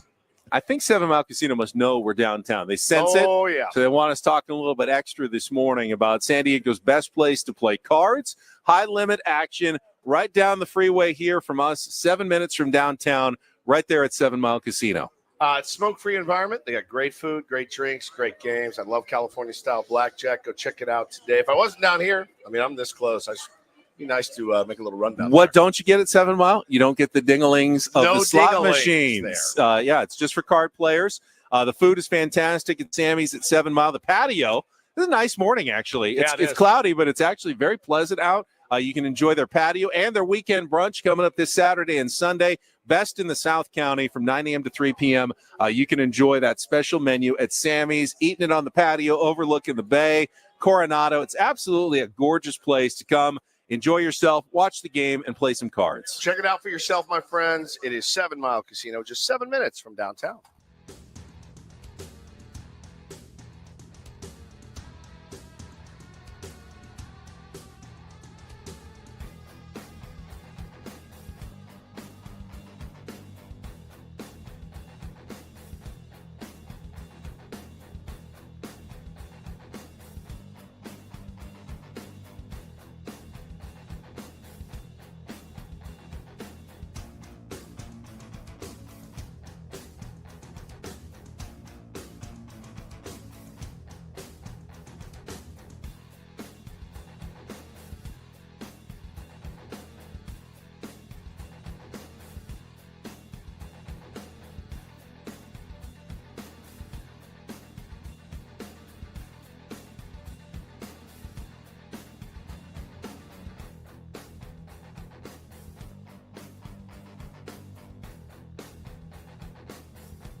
Hey players, things are about to get real here in San Diego. Introducing the all-new Jamul Casino Resort. With a 200-room hotel tower, exciting new eats and drinks, plenty of new places to play, and a luxe spa and salon. Hello, rooftop pool and deck. It's where players can play their hearts out and enjoy all the perks that come with it. It gets real this summer at the all-new Jamul Casino Resort, the players' place.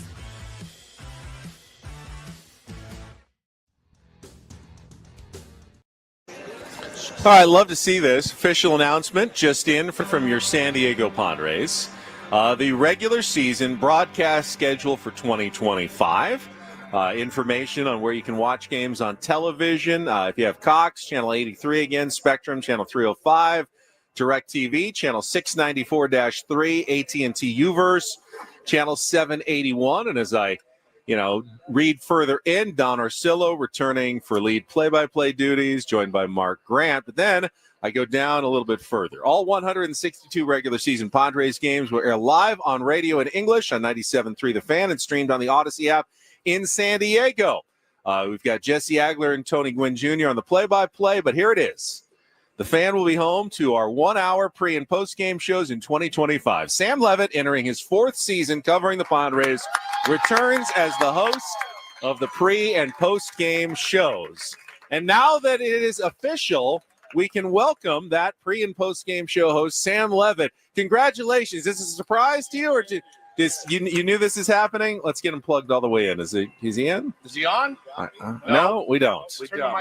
Turn the microphone on. Turn the microphone on. Okay. 4 years doing this, you still can't turn the microphone on, Sammy? I was a little worried driving in, if I was going to be on that release. I mean, so if you didn't get named, maybe I got replaced. Maybe it was a ploy to have me set up all the stuff inside the loft, do all the hard work, carry up all the banners, tablecloth. And then we find it's Matt Scraby is back doing the pre- and the post-game show host this year. So congratulations, Sammy. Thank Welcome you. back for a 4th season of Padres baseball. Well, I'm excited to be here. It's amazing. Got here before 7 a.m. and already dozens of people here. So it's great to see all your beautiful, smiling faces. So happy to be back for another season. This has been such an amazing city for me. And I've, you guys know my story. I did not grow up in San Diego. I didn't grow up anywhere close. I grew up 3,000 miles away, and I've learned what a special baseball town this is. And I'm ready for a great season. Should be fun. So am I, man. It's the planning that has to go into covering a baseball season. I don't know that people really understand it, Sammy. I mean, it's crazy. You cannot make plans. You just can't because you've got something to do almost every single day for the next 6 months, dude. I mean, it's crazy. It's funny. I would describe it as you wake up every morning and the pregame show is kind of hanging over my head. Yeah. Like, I know there's a couple of hours of prep that have to get done every day at some point before I hit the air, and then we do the games. But it's going to be a ton of fun. I mean, obviously, having Jesse and Tony back on the air and hearing the great work those guys do. Dave Marcus up in the booth. Great seeing all those guys during spring training. I think everybody's really excited for what should be a really, really fun team. And I think a team that has the potential to win 90-plus games and go to the postseason and do something special. It was a great spring training in Peoria. I thought vibes were high. I thought all the things, for the most part, were very, very positive. So now we get to see the story start to unfold today. What was the total amount that you spent on food while you were at spring training? It was certainly under, I would say, about $1,500 to $1,800. It's like good. 6 weeks. That's pretty good. I would say probably under 15. That's amazing. Well, maybe actually it probably. I usually try to keep it around right there. I think it'll end up around. That's like right less there. than $200 a week for food. Maybe under 2,000. I mean, that's crazy. That's crazy. Maybe under 2,000. He's got to be proud. I shouldn't say a number because I've done my first half expense report, right. but Another not my month. second half. Second month. So I'll there we go. I'll say under 2,000. That's actually staggering. Ours is about $1,000 when we go out for about 3 days. So yeah, that is absolutely unbelievable. Sammy, obviously you've got a pre and post game show. There's certain things you have to do. highlights from the day before, preview the pitching matchup. Any spin on it you want to put this year? Any changes that are coming to our pre- and post-game show coverage? It'll be, to be honest with you, pretty much the same. I mean, I think we found a formula that really works nicely. One thing that I try to do beyond our normal segments is just get inside the clubhouse and really get into some of the minutia of the game. I mean, that's something that I feel like I did better last year, of really diving into the day-to-day, to situations, to all different kinds of things that happen on the field, not just talking to a player very generally about how the season's going or what they're doing that week, or the latest headlines around the team, but getting into like the real details of what happens on a particular play or their preparation or whatever it might be. So continuing to tell the stories of these guys and the guys that you don't maybe know a ton about, or get a little bit deeper than just the surface stuff, but it should be a way to get ready for the game and a way to react to the game immediately. And for home games, you're going to be back in the Bud Loft, but yes, completely renovated space. You were checking it out yesterday. Tell us all about it. Yeah, they did a great job, not just with the loft, but also the rooftop. The rooftop is amazing. I mean, truly, they did such a wonderful job up there. It is totally different than what it once was. Beautifully designed and built and renovated. The loft downstairs, they created a staircase, which people will see, that takes you from the loft to the rooftop. That didn't exist before. There was no link between the two spaces, and the loft is beautiful. All new furniture. It's a lot nicer. It's a little bit fancier. I think people are really going to enjoy it. They upgraded the bar, so it's just a more modern feel in there. It's got kind of like a Western vibe going on, which is kind of cool. Maybe makes sense for the Western Metal Supply Company building. I will be in the same area, although people should note I have shifted to the other side of the doorway about 10 to 15 feet away. So I think people will still find me. No more American flag of baseballs behind you. There's no more American flag of baseballs, period. Now it's an SD baseball mural. But no, I'm not behind. I'm not in front of the American flag anymore, but it's a great spot. I love it. New look. Sammy Levitt joins us here on Ben and Woods this morning, live from Baja Rigs. And Sammy's been such an integral part of not only our station, but our show in particular. Sammy, going out there for that long, covering this team, we talked a lot. We talked almost every day when you were out there. Are they emptying? It's like Christmas vacation. They're leaving now. There you go. They're emptying a sewer, I think, next to them. Sammy, the one thing we talked about that was so important in this spring training was not numbers. It wasn't home runs. It wasn't stolen bases and wins and things like that. It was health. And I'm so grateful that the San Diego Padres got through spring training relatively unscathed. I mean, honestly, you look at the Hoeing injury, the Sean Reynolds injury, those were a month ago. Yeah. These guys got through healthy, and I think that is so important for this team starting the season today. Yeah, I think you make a great point. You look at all the different injuries that teams have dealt with over the course of spring training. I was just writing it down in my around the horn Major League Baseball notes, talking about the Yankees putting 8 players on the IL yesterday. So it's just a good example of teams have been ravaged by injuries. And you're right, aside from the early injuries with Hoeing and Reynolds and towards the end of spring training, both those guys of course. Yeah, both those guys are working their way back. And then you, Darvish, doesn't sound like they're overly concerned about you. Played catch yesterday. Hopefully that's a good sign. So that's about it. I mean, they got very, very fortunate to get out of spring training really relatively healthy, and you hope that continues. I will say, I think so much of this season, much like any season for any team, revolves around how healthy they can stay. And I don't know that there's a ton of room for any significant injuries with the way they're constructed. So we're going to see. Hopefully they stay healthy. But you're right. Coming out of spring training, I think you have to be very pleased with where they are health-wise. So I think there's one area in which Sam really excels in his broadcasting and has improved greatly over the last 4 seasons. And I want to ask him about that, and we're going to do so after a quick check of traffic here on 97.3 The Fan. Make you pee, huh? From the 855 Get Ross Traffic Center, protecting San Diego after accidents or injury, here's Kelly Danek. Traffic is brought to you by local and veteran-owned Kearney Mesa Volkswagen. Got a crash in the North County, northbound side of the 15 before Valley Parkway. Trying to clear that out of the 2 left lanes. Also, some debris reported in lanes on westbound 8 right before West Main Street. Also around the county, looking okay. No incidents or accidents to report.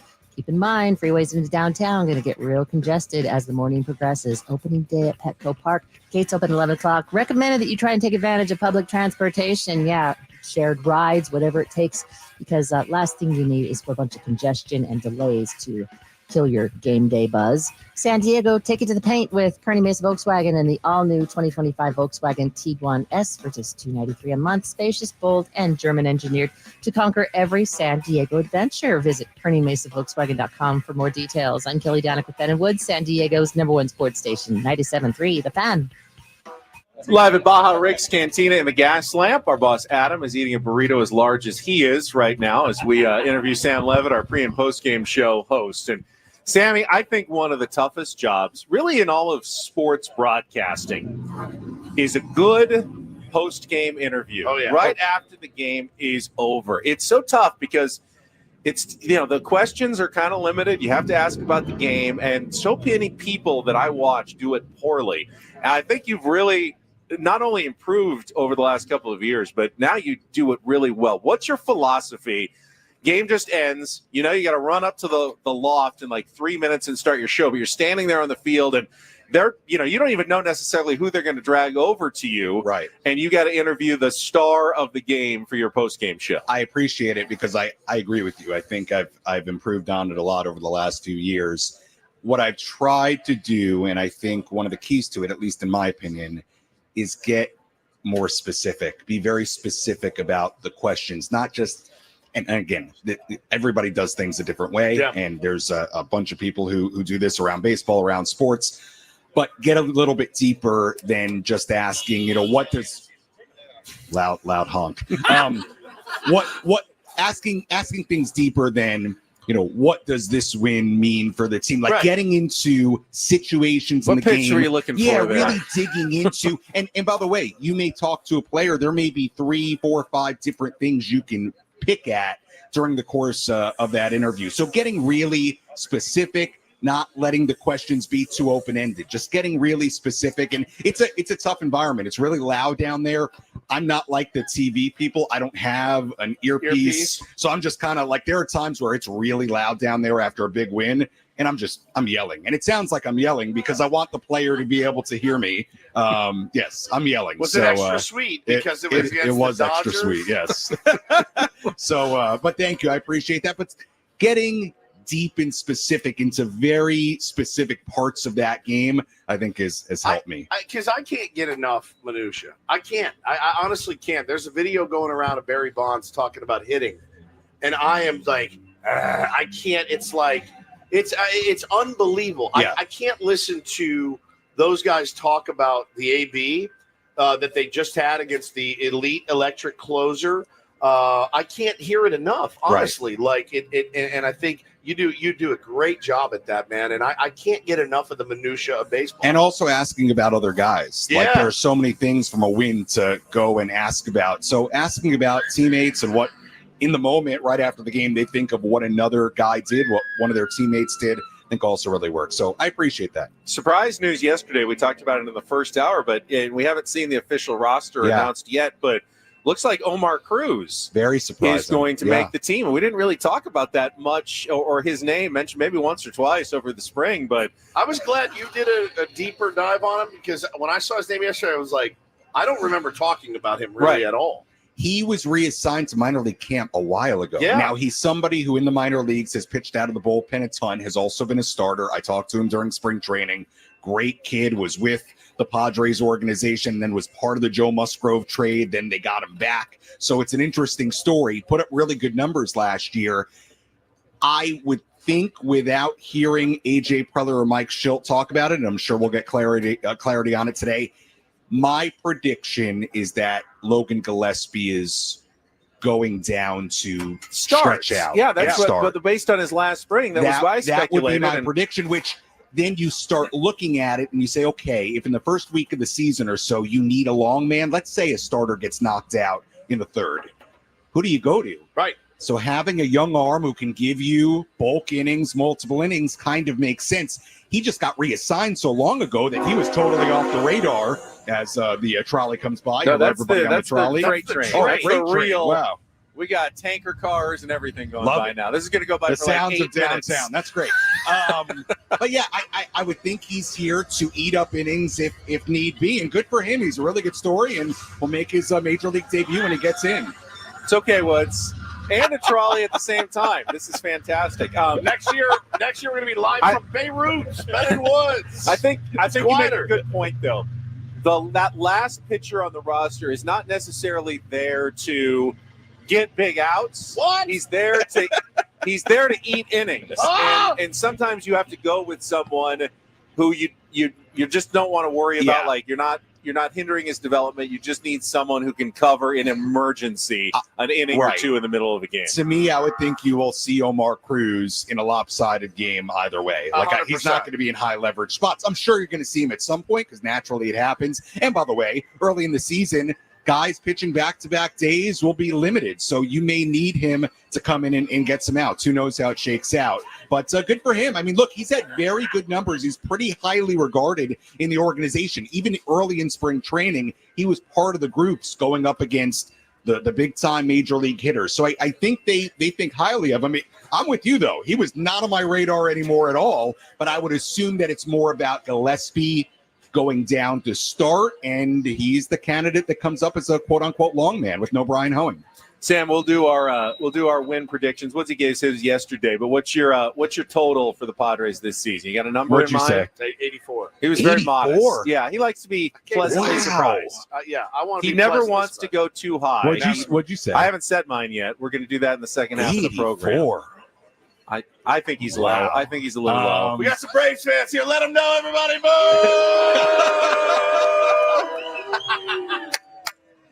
You know what? This team won 93 games last year. As long as they stay healthy, I think they're going to be right in this and pretty darn good. What's I your do. call? 91, 92? I'll say 90. I'm going to go optimistic. Let's say 92. I'll give them one less than 92? last year. All right. I like where your head's 92. at. All right, Sammy, appreciate it. Have a great season. We'll probably talk to you again before Thanks, it's guys. over. Appreciate it. Thank you very much. Have Sam fun, Levin, everybody. Bounce Sammy out of applause. Levin. Padres pre and post game show host. You can hear him this at 12:10 today with our first pregame show here on 97.3 The Fan, and then Jesse and Tony 1:10 first pitch. Michael King against Chris Sale in opening day matchup at Petco Park. And congratulations to Arturo. He was listening. He heard our sound bite. Nicky P. We had Xander Bogaerts during that segment. Frankie took the calls, fifth caller, and Arturo has won the tickets for Saturday night's game at Petco Park in this opening series. You can get your own tickets at Padres.com for this opening homestand. Padres and then Braves and then Padres and Guardians Monday, Tuesday, and Wednesday next week. All right, we are just halfway done. We're here until 10 o'clock this morning. Then Braden's going to take over. We got more Ben Woods history, our 7th anniversary, some of the highs and lows of the show of the last 7 years. I have no lows. All coming up with Ben Woods from Baja Ricks on 97.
Nobody knew what to expect from the San Diego Padres in 2024.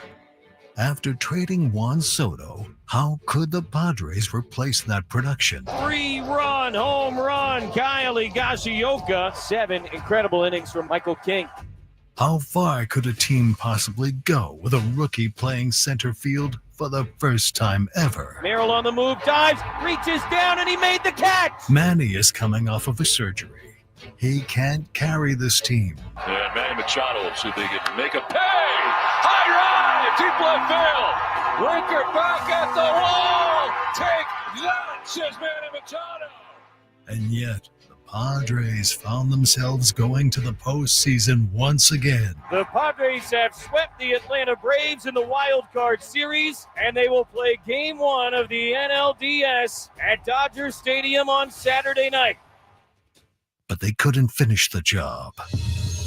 LA will send themselves home for the deciding Game 5 of this National League Division Series. Fernando swings, grounds it to third.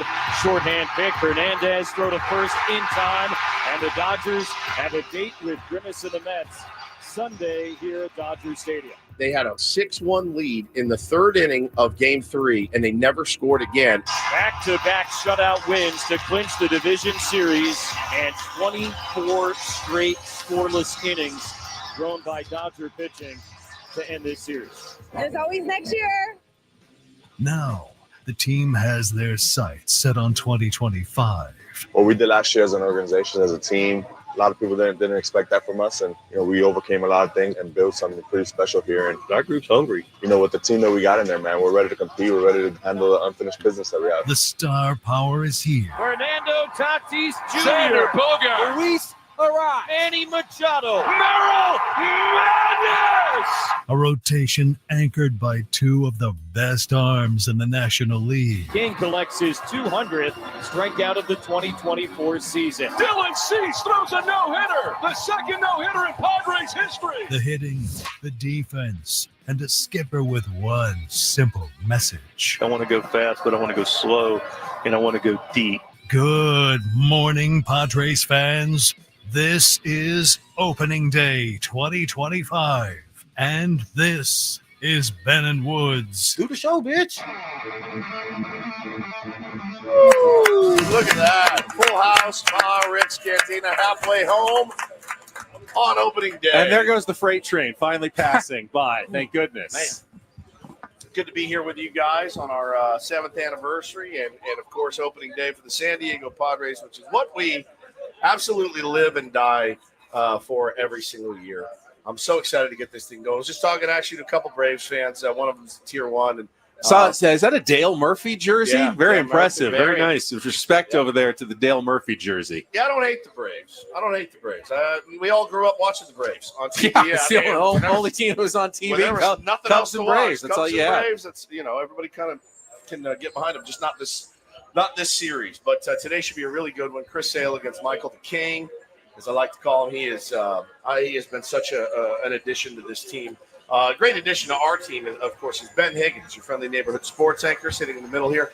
Paulie Reindl, the great executive producer of the program, joins us as well. On our 7 years together today, boys, it has been such a fun ride, and here's to many, many more. Just got a call from one of my coworkers at Channel 10, and they're putting together our midday show, and they go, hey, what's your history covering the team? Because we want to do a big intro when you come on today, how long you've covered the team. And I stopped and I thought, this will be now officially 25 years. Woo!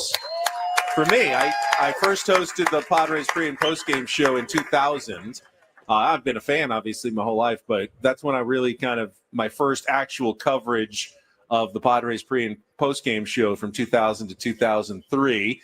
And then since then, I've been covering them on Channel 10 and on the radio and here on 97.3 The Fan. But where did the quarter of a century go? I mean, wow, that went by quickly. I smell marijuana.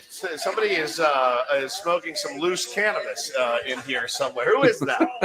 Somebody on the trolley smoking a fresh joint this morning? Ganja, I'll go AKA find them. cannabis. I'll tell them to get out of here. Yeah, Paulie, Don't worry. I mean, it's 8 o'clock in the morning. What are we doing here? It's a long day. I know there's some wake and bakers in the audience out here. I won't name any names, Hannah, but it's Hannah. Yeah, look at these guys, man. Let's get out of here. Drug addicts. I don't even know what to do. So, do we have some special audio? No, we don't. Did you send that to Frank? Which one? I mean, all of Any of them? Any of them. We can get to that in a second. We do have some special giveaways. If you come down to Baja Rick's, we'll be giving away this hour a Xander Bogaerts bobblehead. And then next hour, we have a Robert Suarez signed jersey to give away. Just make sure you get your name in the hopper if you're down here at Baja Rick's. It's an actual hopper. It's a hopper. It's a spinning wheel that has names in it, and then we'll pick one and give out prizes the next couple of hours. We appreciate all the tier ones who've come down for the program today, getting you ready for opening day.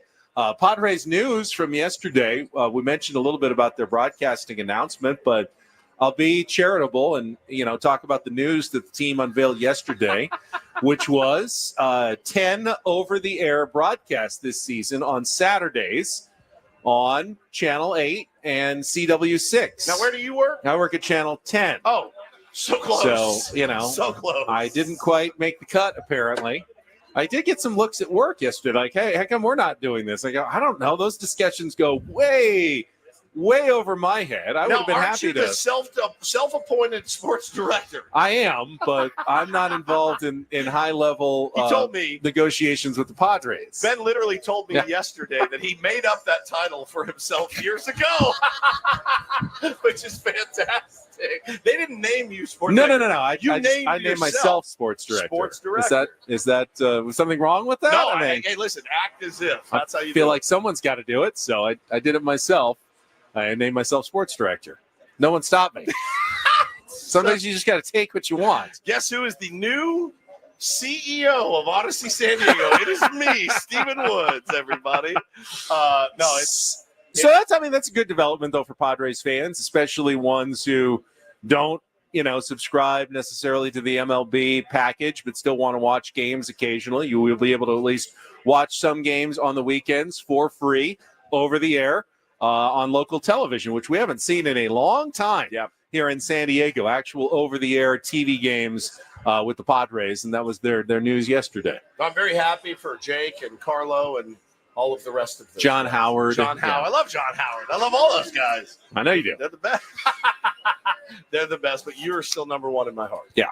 But, of course, I like the consistency of the radio. Yeah. All 162, all here on 97.3 The Fan. There's not, like this weekend alone, today's game is Padres.tv and tomorrow's game. And then Saturday's game is Fox. It's their game of the week. And Sunday's game is ESPN. Nice. And then next weekend, I think, is their first Apple Friday night game. And then there's like some Roku games. And now there's some over-the-air games. So you're going to have to be fairly paying attention to what's going on from a day-to-day basis to find out where the Padres are. Or you can always know that every single day on 97.3 The Fan, you'll get Sammy, you'll get Jesse, you'll get Tony, and you'll get the play-by-play all season long, which is nice. I'm going to need help with those Roku games again, Paulie. I know. ASAP. I still don't understand it, but I got covered. I've got cable. I subscribe to the streaming. I've got the MLB package. I think I'm covered. I've got Apple TV. Roku is still, I'm not really sure what it is, but I will be. Paulie will get me dialed in for those games. You do have to sign up for the Steak of the Month Club to get a couple of games as well, I believe. Download the Chevron app, and you will be able to watch Padres games ASAP. I love the Chevron app bit. No, I mean, listen, it's just more coverage for the team is ultimately a great thing. We got a birthday shout out from Jennifer. Says, Caleb, happy birthday to you, buddy. Listening in Texas, I do believe today. So. Ben and Woods nationwide. So as we look back, and I think Paulie's sending Frank some clips, but what stands out to you over our 7 years? I'll tell you what, I thought about this last night. It is your ability. When we first started, you would say something, you would flub, and I would immediately call attention to it because I think it's funny. And it would bother you a little bit at first because you want to be looked at as a professional broadcaster. And it took about a year until I finally looked at Ben and said, look, I learned this in radio. You have to embrace the suck. if you suck, you have to embrace it. You've heard me say many times, more than I would like, hey, that was the worst show we've ever done in our history. We're sorry. We'll get back to it tomorrow and try to be better. You can't just ignore when you make a mistake. You can't ignore when you vomit into your mouth on the air. You can't ignore when you fall out of your chair or something, or snot comes out of your nose. You can't just push through. The funny stuff for me was finally when you said, you know what? I'm not going to worry about fullbacking this thing anymore. I'm just going to lean into it and laugh. And I'll tell you what, my favorite moments on this program is when Ben Higgins, when I get him going. When he starts laughing, it's over for me. You are and have been, your growth in that area has been insane. And it's led to so much of the success of this program, just leaning into it. I think it's 50% obviously agreeing with your opinion, right? That, the audience likes those moments and they relate to those moments because nobody's perfect. Everybody has those kind of mistakes, and why not embrace it? And then 50% is, we've gone so far beyond the credibility of the perfect sportscaster at this point. Correct. That I have no hope of ever going back. So I really have no other path forward other than to lean into it. And there isn't one out there. I love calling attention to mistakes that I make or you make or Paulie makes. It's what life is, man. I make fun of my kids like crazy when they do it. My wife makes fun of me. That's just how kind of I am. And I really attribute a lot of our success to your ability to just say, you know what? Yeah, I'm going to lean into this. That was actually funny when you vomited in your mouth that one time. Yeah. Flubs of the week when we started that, it's like I didn't like the idea of it, but it was funny. I get it. It was really funny. I totally understand. So anyway, coming up this hour, we are going to play a little game of opening day, real or fake. Okay. And I thought we could pick someone here 100%. At Baja Rick's. Hey, we had a volunteer already. First hand up. Can try to qualify for our trip to Las Vegas coming up in an opening day edition of Real or Fake, and we'll draw a name out of the hopper for the Xander Bogaerts bobblehead as well. We'll let Paulie send Frankie a little more of that information. We'll play some of those, and we'll get to a little Real or Fake coming up in our next segment of Ben and Woods after a check of traffic, and after Woodsy talks a little Underdog here on 97.3 The Fan, everybody. Underdog, my friends. Go download the Underdog app because today, it's officially baseball season. And you know how daily fantasy works, having a blast with it. So excited to see if any of mine actually pan out today. But I got some good ones. It's pretty standard stuff. It's Manny Machado getting over a half of an RBI. It's Fernando Tatis scoring a run. All of those. All you have to do is choose whether a player will go higher or lower on one of those stats that I just mentioned. You can mix and match with basketball bet if you're so inclined. Listen, it's such an easy app to use, and it's so fun to do. All you have to do, download the Underdog app today, sign up using the promo code WOODS. You'll unlock a special offer of up to $1,000 in bonus cash when you make your first deposit. Join in on the fun when you sign up with promo code WOODS. Claim your special offer today. Get up to $1,000 in bonus cash instantly upon first deposit. Now, you must be 18 and over, 19 and over in Alabama and Nebraska, 19 and over in Colorado for some games, 21 and over in Massachusetts and Arizona, and present in a state where Underdog Fantasy operates. Terms do apply. Void in Colorado. Concerned with your play, call 1-800-GAMBLER or visit ncpgambling.org. In Arizona, call 1-800-NEXT-STEP or text NEXT STEP to 53342. In New York, call the 24/7 Hope line at 1-877-8-HOPE-NY or text HOPE-NY to 467-369.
Hey players, things are about to get real here in San Diego.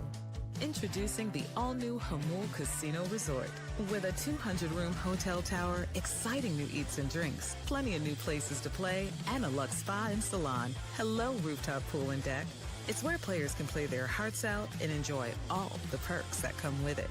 It gets real this summer at the all-new Hamul Casino Resort, the players' place.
Back on the chain gang. I don't know, it's kind of appropriate on an opening day. It's celebratory. We're fans. We get to enjoy it, but there is the grind of the season that starts today. 162 games in 185 days. And of those 23 off days, about half of them involve a flight across the country for the San Diego Padres. So it is a grind. It's it's a long time. They don't get to come up for air for 6+ months, and you hope 7 months if everything goes according to plan at the end of the season. Yeah, I mean, I just traveled the other day. I had a long travel day, and I thought, these dudes do this all the time. I don't know how they do it now.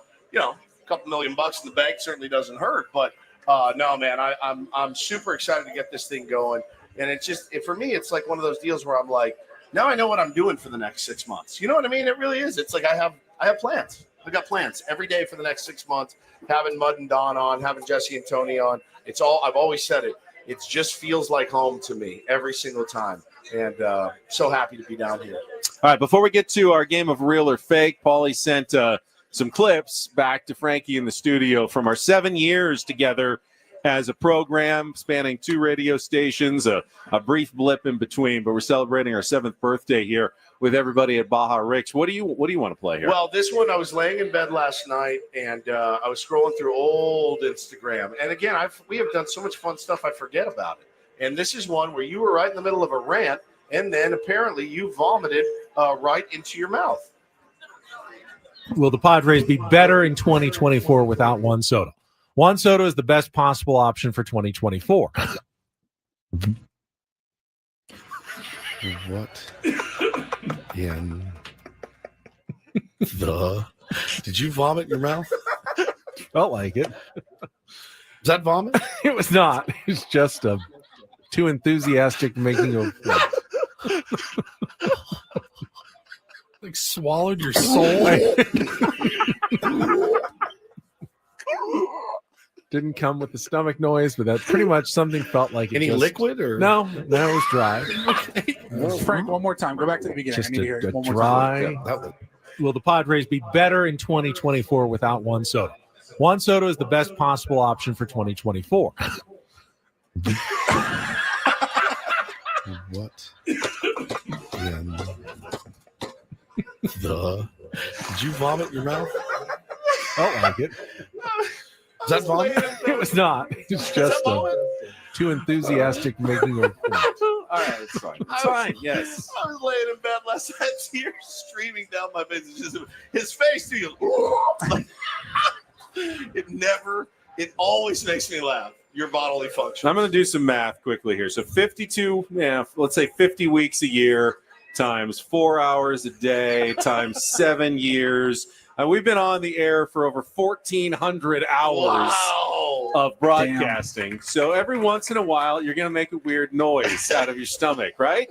No, is that not normal? Yeah, you more than everybody else, but yes, absolutely.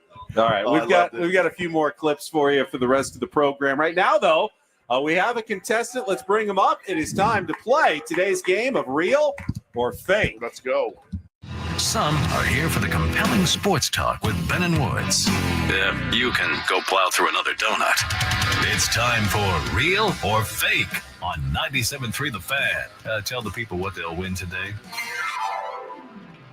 All right, here's what you are playing for. First of all, introduce yourself, please. I am Matt. I grew up in Santee, currently live in Lakeside. All right, Matt is here to play Real or Fake. We got a special opening day edition, and if you can get 4 out of 7 right, you will qualify for our grand prize here at the end of March. 2 tickets to Alanis Morissette at the Coliseum at Caesars Palace, a 2-night stay at the Flamingo Hotel and Casino, and a $100 gas card. You can see Ticketmaster.com for your own tickets. Now, I'm going to turn my computer a little bit because Woods can help you on this game because he doesn't know the answers. So today's category of Real or Fake, opening day edition. We will soon get a lineup, presumably from Mike Schultz, and we will find out perhaps if Luis Arise adds his name to the list of all-time players who have hit leadoff for the Padres in the first game of the season. So today on Real or Fake, I'm going to name a Padres player. You have to tell me if they were ever penciled in first in the lineup on opening day for the Padres, or if it's a fake, could be a real player, but they were never an opening day leadoff hitter. All right, so Matt, are you ready to go? I'm ready. All right, here we go, and Woods can help you if you want. Round number 1. Tommy Pham, Real or Fake opening day leadoff hitter. Tommy Pham. God, he would be a good one. Contact guy. Well, and every other team but here, contact guy, yeah. Did he go to Pacers the night before? Did he go to Pacers? Matt's got jokes. What do you think? Real or I think fake? Fake. All right, Frankie? Real. Dude. Tommy Pham batted leadoff the 2021 season opening day against the Arizona Diamondbacks. All right, 0 for 1. It's okay. Let's go to round number 2. Will Myers. Will Myers. Was he ever the leadoff hitter on opening day for the Padres? For a while, he was all we had, so I imagine he would have been cleanup. Yeah, it's a good guess. I think that's fake, just for the simple fact that Fake what we is had. the answer from Matt. Frankie? Mother. Will Myers batted leadoff 2015 opening day against the Los Angeles Dodgers. Who was setting? We also lost that. We lost that game like 16 to 2. We lost the entire. We were shut out the were entire there. series by the Dodgers, I believe, in that was one. so much fun. All right. Our first We're 0 for Padres 2. game We together. need to come back here. Come on, Matt. Let's go. All right. Round number 3. David Eckstein. David Eckstein. Real or fake? Got to be real. Real. Real. Frankie. Oh, come on. David Eckstein batted second twice in 2009 and 2010, but never batted leadoff on opening day All right, for the Padres. This is getting we got to come back. Here. Let's go. Kind of desperate. All right, here we go. Got to get this one right to stay alive. Xander Bogaerts, real or fake opening day leadoff hitter for the Padres? Real. Real. All right, you think so, Frankie? Yes, Xander Bogaerts batted opening day leadoff last year in Korea for the Padres against the Dodgers. Who remembers I this did not stuff, remember dude? that. God, All right, we got one right. Can you get 3 more in a row correct? Yes. Ian Kinsler, real or fake opening day leadoff hitter for your San Diego Padres? Ian Kinsler. Oh. Woodsy, help him here. You know this. Ian Kinsler. Trying to forget that era. He says real. I say real. You think it's real? Yep. I'm going to trust Woodsy. I'll go real. He's trusting him. Frankie. Yeah! 2019 Right, opening day Let's go. leadoff hitter against the San Francisco Giants. All right, here we go. 2 more, and you've got it. Fernando Tatis Jr., opening day leadoff hitter for the Padres, real or fake? Crowd. I got people in the crowd saying no. I was trying to remember 2019. I don't think he was leadoff. Okay, let's go fake. I'll go fake.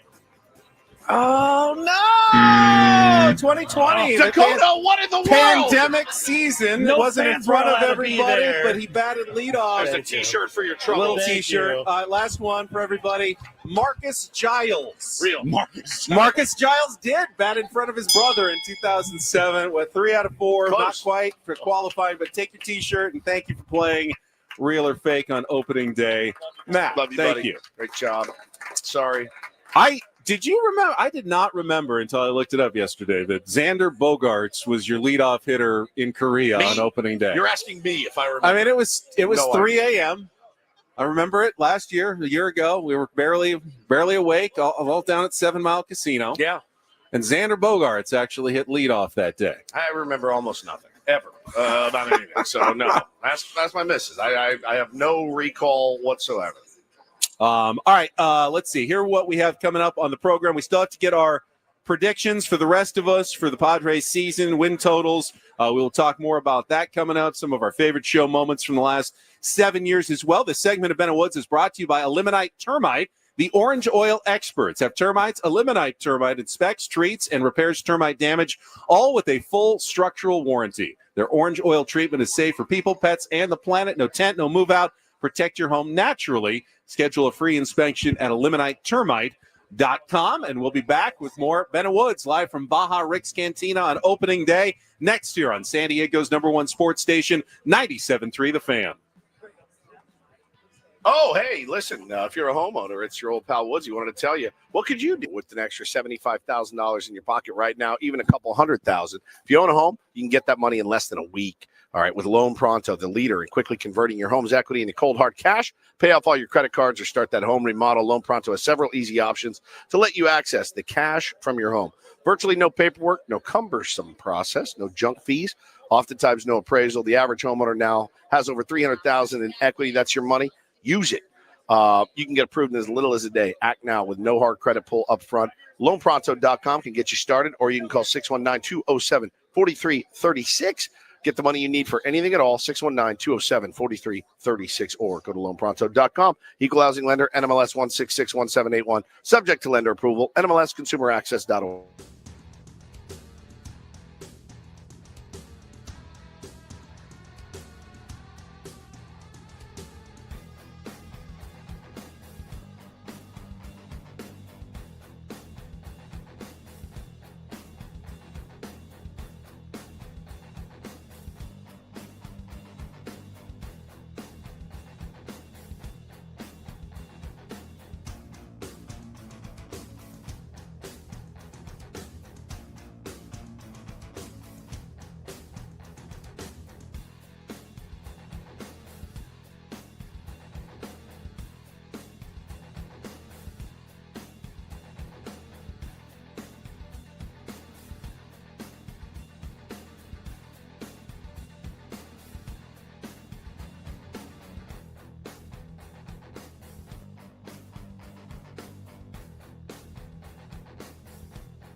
Hey players, things are about to get real here in San Diego.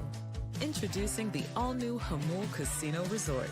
With a 200-room hotel tower, exciting new eats and drinks, plenty of new places to play, and a luxe spa and salon. Hello, rooftop pool and deck.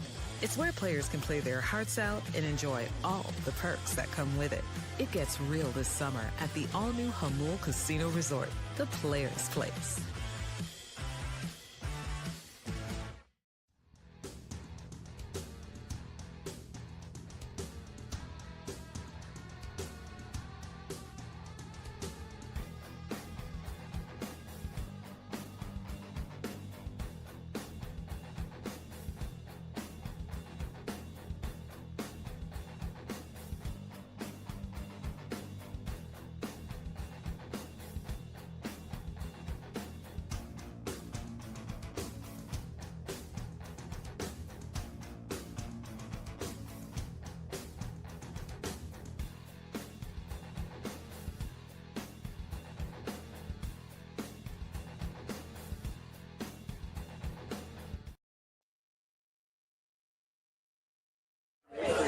Back live opening day with Ben and Woods at Baja Rick's Cantina in the Gas Lamp. And I got a question. Tier 1's got a question for you. We just gave away Xander Bogaerts bobblehead. Still have a Robert Suarez signed jersey to give away our next hour, so it's not too late to get down here.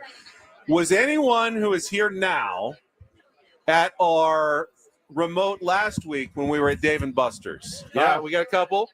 All right. Does anyone now, the three of you can go for the trifecta, because on Saturday we have another show right actually down the way there. We're going to be on Saturday broadcasting live from Tom's Watch Bar on 8th and J, just outside of Gallagher Square, from 10 a.m. to 3:15 for the East Village Block Party. We're going to hit the air at 10 a.m., then Braden, then Gwen and Chris. You can check out all the baseball action while enjoying Blue Moon and Coors Light, along with delicious food like Tom's famous prime rib dip sandwich. That's this Saturday at Tom's Watch Bar on 8th and J Street, brought to you by Blue Moon.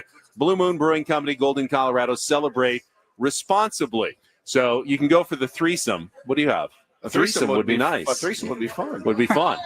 You were just talking about one of your favorite things in the 7 years of Ben and Woods. We call it Breaking Ben. Breaking Ben.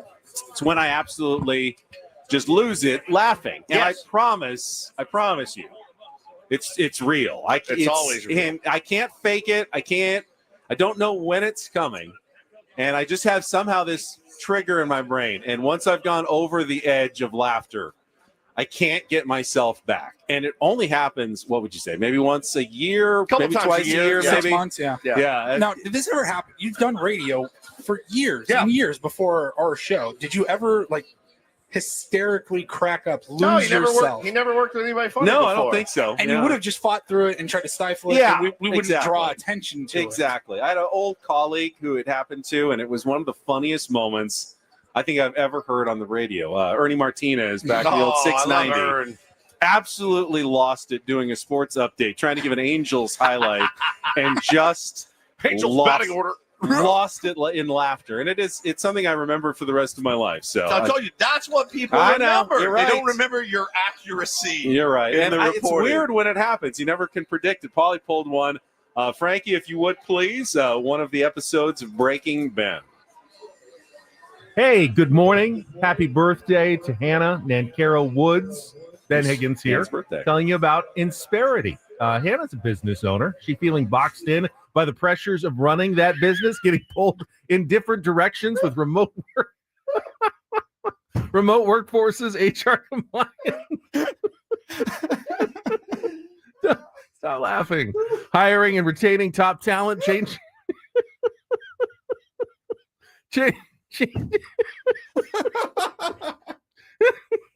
Sorry. There we go.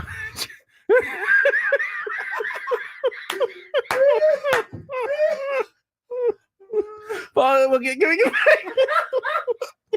Can we get back to this in just a minute? Oh, no. He's gone. He's gone.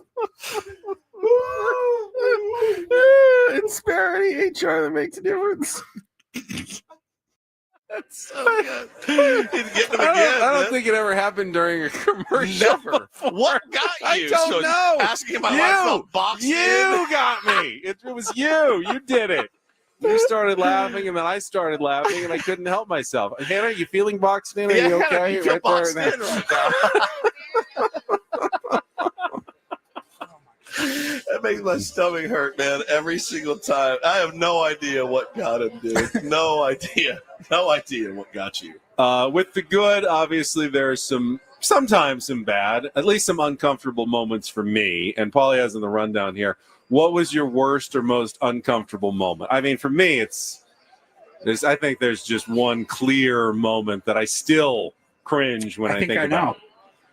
The question. When I confused Wayne Kirby. Yep. With the third base, Bobby Dickerson, interviewing one of them and asking the question about the heart attack, and the other one. No, that was it's just still cringe to this day thinking about that mistake that I made on the air. I mean, I crapped my pants on the radio one time, so that wasn't super fun. No one would have known unless you told them, though. That's the thing. That's true. That you could have kept that secret. Mine was out there for everybody, and could not take that one back. I've done it too. I can't remember when I did it, but I know I've done it too. I don't sit up thinking about it at night 6 years later. Still like do. You did. Still do. That was on a Friday. I know. It was on a Friday, and his face just. And sometimes all right, don't bust his balls, because he may jump from the 6th floor, dude. And that was one of the things I went, ooh, that sucks, buddy. I feel for you. I put my arms around him a little bit. Yeah, it's going to happen. You know it's bad when he won't even make fun of me. That's how bad it was. How bad it was, I got sympathy dude. as opposed to teasing on that one. But I think that was one of my lowest points in the last 7 years. One of my highest points was when we took Ben to explicit for the first and only time. Being able to, pop your cherry in that regard was one of my favorite nights. I just got to look for my wife. One of the best nights I think I've ever had in my entire life. The image of Ben literally making it rain from the side of the stage. I have it burned into my brain. I remember when my sons were born. I remember the first minute I met my wife, and that's like number 4 on my list of him standing on the side of the stage with a wad of cash going, throwing it out there. And I'll never forget it. Never. The delight on his face, the delight we had that night at spring training, and then telling the whole story the next day with all of the Padres alumni was just the greatest. Obviously, Goose Gossage calling you a nerd. That was both good and bad. Yeah, it was kind of a mixed moment for me. I actually was a little I was kind of pissed at Goose. You're my guy. I'm going to defend you, but I don't know what got him so upset. He's just an angry guy. He's just a really, really angry dude. And I'll never forget running out to the field after that show. Had a game to play, and one of the trainers, Ricky Huerta, he goes, "Oh, you guys put Goose on live radio? Live radio. You didn't record it and then bleep it out. You went live on the air with Goose Gossage." I was like, "Yeah, what?" He goes, "That." I think it was 1 F-bomb, 2 P words, and an S-bomb in one interview, and called Ben a nerd. And just we've had some pretty magical moments. Called you Big Boy too. Yeah, Big Boy. I mean, he's mean. Goose is mean. We get it. No one's as tough as you are. Nobody throws us on. We get it. Okay, it was better back in the 70s. I understand, but kind of a bully. It's kind of you kind of look at it and you go, all right, now I kind of get why the Yankees were like, hey, bro, you're good. You stay in Colorado. Keep shooting elk or whatever it is you do. I love Goose. I respect Goose, but I thought that was a little bit out of line that day. You're a nerd too. Yeah, you're a nerd too. and yet I kind of wear that one as a badge of honor a little bit. I stood my ground. I knew he would disagree with me 100%. But I wasn't going to change my opinion just because I was sitting in front of a legend. Right. Which I knew he is, and I still respect him for being that. But we view things and the game of baseball in very different ways. Yeah. And certainly respect what he's done and accomplished. And I know he knows more than I will. But the game is different now than it used to be. And I do feel like you have to be able to adapt or die, as they say. No question about it, man. No No question about it. I loved it. We did it once. We will never do it again. That's a promise. I don't think I could ever put him on live radio again. I would do a podcast with Goose because just wind him up and let him go. But we've been so fortunate over the years to talk to all the people that we've talked to. Some of my favorite moments came from actually this spring training. Getting to talk to Luis Arraez was truly the moment. I think. We met Fernando Tatis Jr. when he was a pup, and that was really cool because we'd heard what he could be. But meeting Luis Arraez, like that to me was probably the interview where I've been most starstruck in my entire life. I don't know why. When he sat down, I was like, "Whoo!" I was super, super nervous. I got the chest slap from him. That was one of my highlights of this 7 years. Well, obviously, Luis Arraez is going to be a key player for the Padres this season. What kind of outcome can you expect God, I love that from this team? We're going to talk about our projections and predictions for the 2025 season right after a check of traffic here on 97.3 The Fan. From the 855.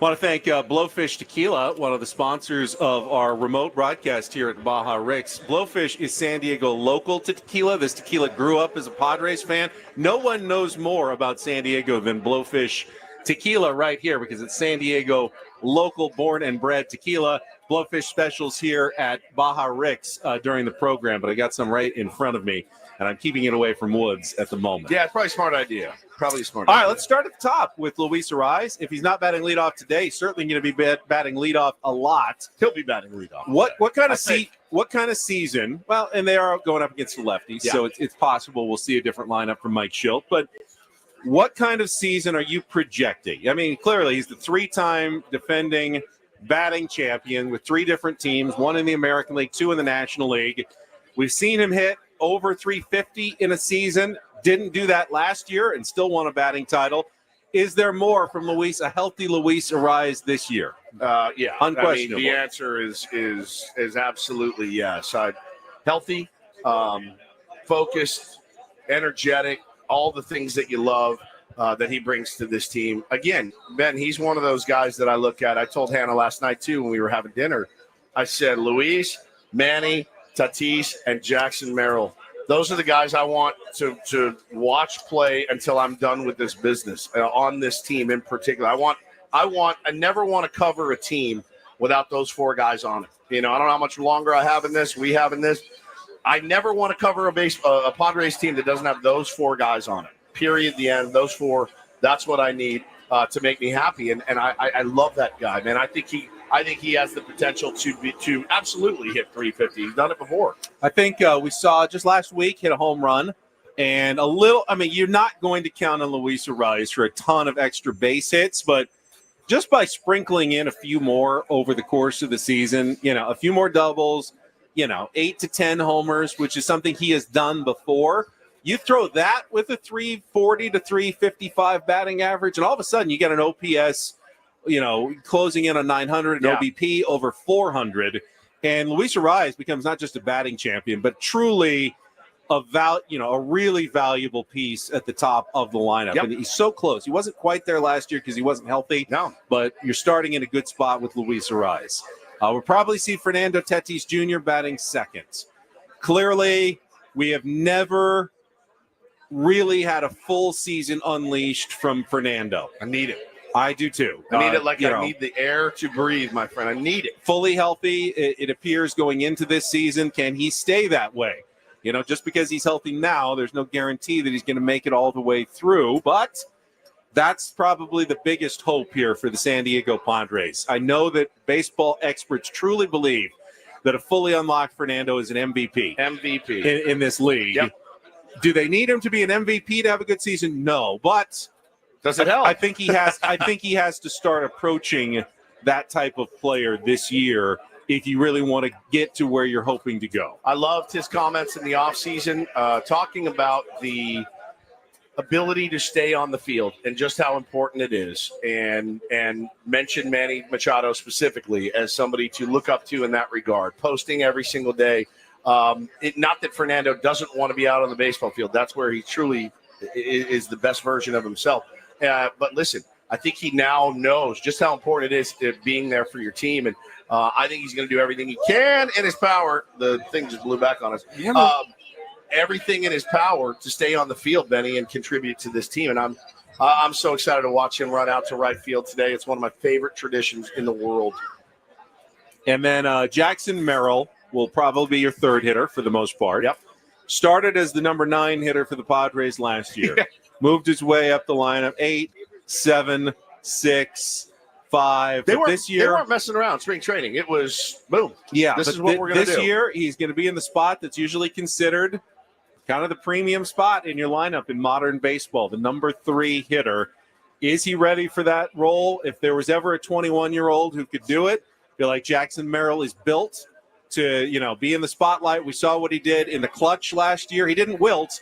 He actually thrived. When they needed him to hit big home runs late in games when they were trailing, did it 5 times, tying or go-ahead home runs in the 8th inning or later. Is he going to do that again? Probably not, because you don't even get in those situations that often where you could repeat something like that, but he's certainly going to take that confidence of the rookie season into this second year. Will he jump into, he got some MVP votes last year. He did. Will he be a legitimate MVP candidate? I think that's asking a lot in his second season. I don't think they need him to be. Nope. Just build. Be himself. Build it and be yourself on that first season. Have another solid second season for Jackson Merrill. Probably can be an all-star again in the outfield, and that's what I'm looking for from Jackson Merrill. Honestly, he's such a good player. Is it weird to say that I would kind of be disappointed if he wasn't an all-star? It's weird. 1 year in the league, I expect him to be an all-star this year. He's got the talent and the ability, and if he stays healthy, which I feel like I'd be bummed if he didn't make the all-star team and earn his way on. You know what I mean? Of being one of the best center fielders in the game of baseball. That's what I expect from him. Yeah, we saw 4 home runs in the spring. I'm expecting more homers earlier, which will probably bolster his chances if he stays healthy. So should be a good season. Manny, I'm not expecting more or less from Manny. I'm expecting a Manny season from Manny. Yes, he's healthier than he's ever been. I don't know that unlocks. He talked about 40 home runs as being something he'd love to do. I asked him, yeah. But I'll take 30 like he always does. I'll take 100. 280, 30, 100 RBI, great defense at third base. Just a Manny-like season is fine. I don't think he'll be the MVP, but I think he'll be Manny, and that's something any team would take in your 4th spot. Yep. All right, 5th spot is likely going to be Jake Cronenworth for against right-handers at least to start the season. Jake had a really good spring. I'm excited about Jake's year this year. As am I. If anyone really gave me some hope that he's going to have a better season, then it's probably Jake from what we saw at spring training. Back at second base, full-time. He's going to be your second baseman. He's not going to play first. I think Schulte's been pretty clear about that. Obviously, unless somebody gets hurt or something like that, he has the ability to. But him back at second, that's where he's been the most productive. I just want Jake to have a really good, solid year. Xander at shortstop, knows that he's supposed to be there, so hopefully the comfort level is higher. I can't put expectations through the roof for Xander. I don't know that we'll ever see Boston Xander Bogaerts here in San Diego, and ultimately that contract will go down as probably a mistake, but I think all right, man. It's opening day. Come on, man. I do think we're going to see a better version of Xander Bogaerts this year, though. Right? I do too, and I think he does as well. Did an interview yesterday or the day before talking about what he expects from himself. He's also healthy, and again, health is paramount for Xander Bogaerts. He has gotten banged up each of his first 2 years, and he does have the ability to be a good player. So hey, man, you can do a lot worse in a 6-hole than Xander Bogaerts. All right, and then the bottom of the order, still kind of a mystery. I mean, Jason Hayward is probably going to get the first opportunity for the most starts in left field. at the beginning of the year. Whether that sticks, I think it'll be who plays well, who's hitting, who's contributing, and maybe a guy in the minor leagues, before you know it. Connor Joe could be up at some point. At DH, it's Gavin Sheets and Yuli Gurriel to start the year. Both guys had solid spring trainings and are veteran players. Gavin Sheets, 6 home runs in the spring. Yep. I mean, keep doing it, and you will keep yourself in that lineup for the Padres going through the season. Stop hitting for power, and you will be replaced fairly quickly. Yeah, pretty quickly. There's going to be. Hopefully, it's not super fluid at the bottom. I mean, you want consistency. I personally don't see it right now, based on the 7, 8, 9 that we have. But again, that can change. And if they're not producing, I'm pretty sure we can trust AJ Preller to know that not only can it change, it will change. And then the catching situation, we've talked about it extensively. Yeah. It's not great. Elias Diaz was an all-star a couple of years ago. Don't expect that this year. Hopefully he can be somewhere in between and just be a serviceable catcher. Yeah. And Martin Maldonado can spell him at times and be an okay backup and a good veteran presence. And that's what you're looking at for your 9 hitters. So that's our lineup, kind of prognostications and predictions. We'll get to our win totals and more in the final hour of Ben and Woods, live from Baja Rick's in the gas lamp. Still time to come down and join us. Tons of tier ones out here. Stay tuned on opening day on San Diego's #1 sports station, 97.3.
My man Woods here is so afraid of he's not dying being right a now. man of the people. Yes. You are a man of the people much more than I ever can or will be.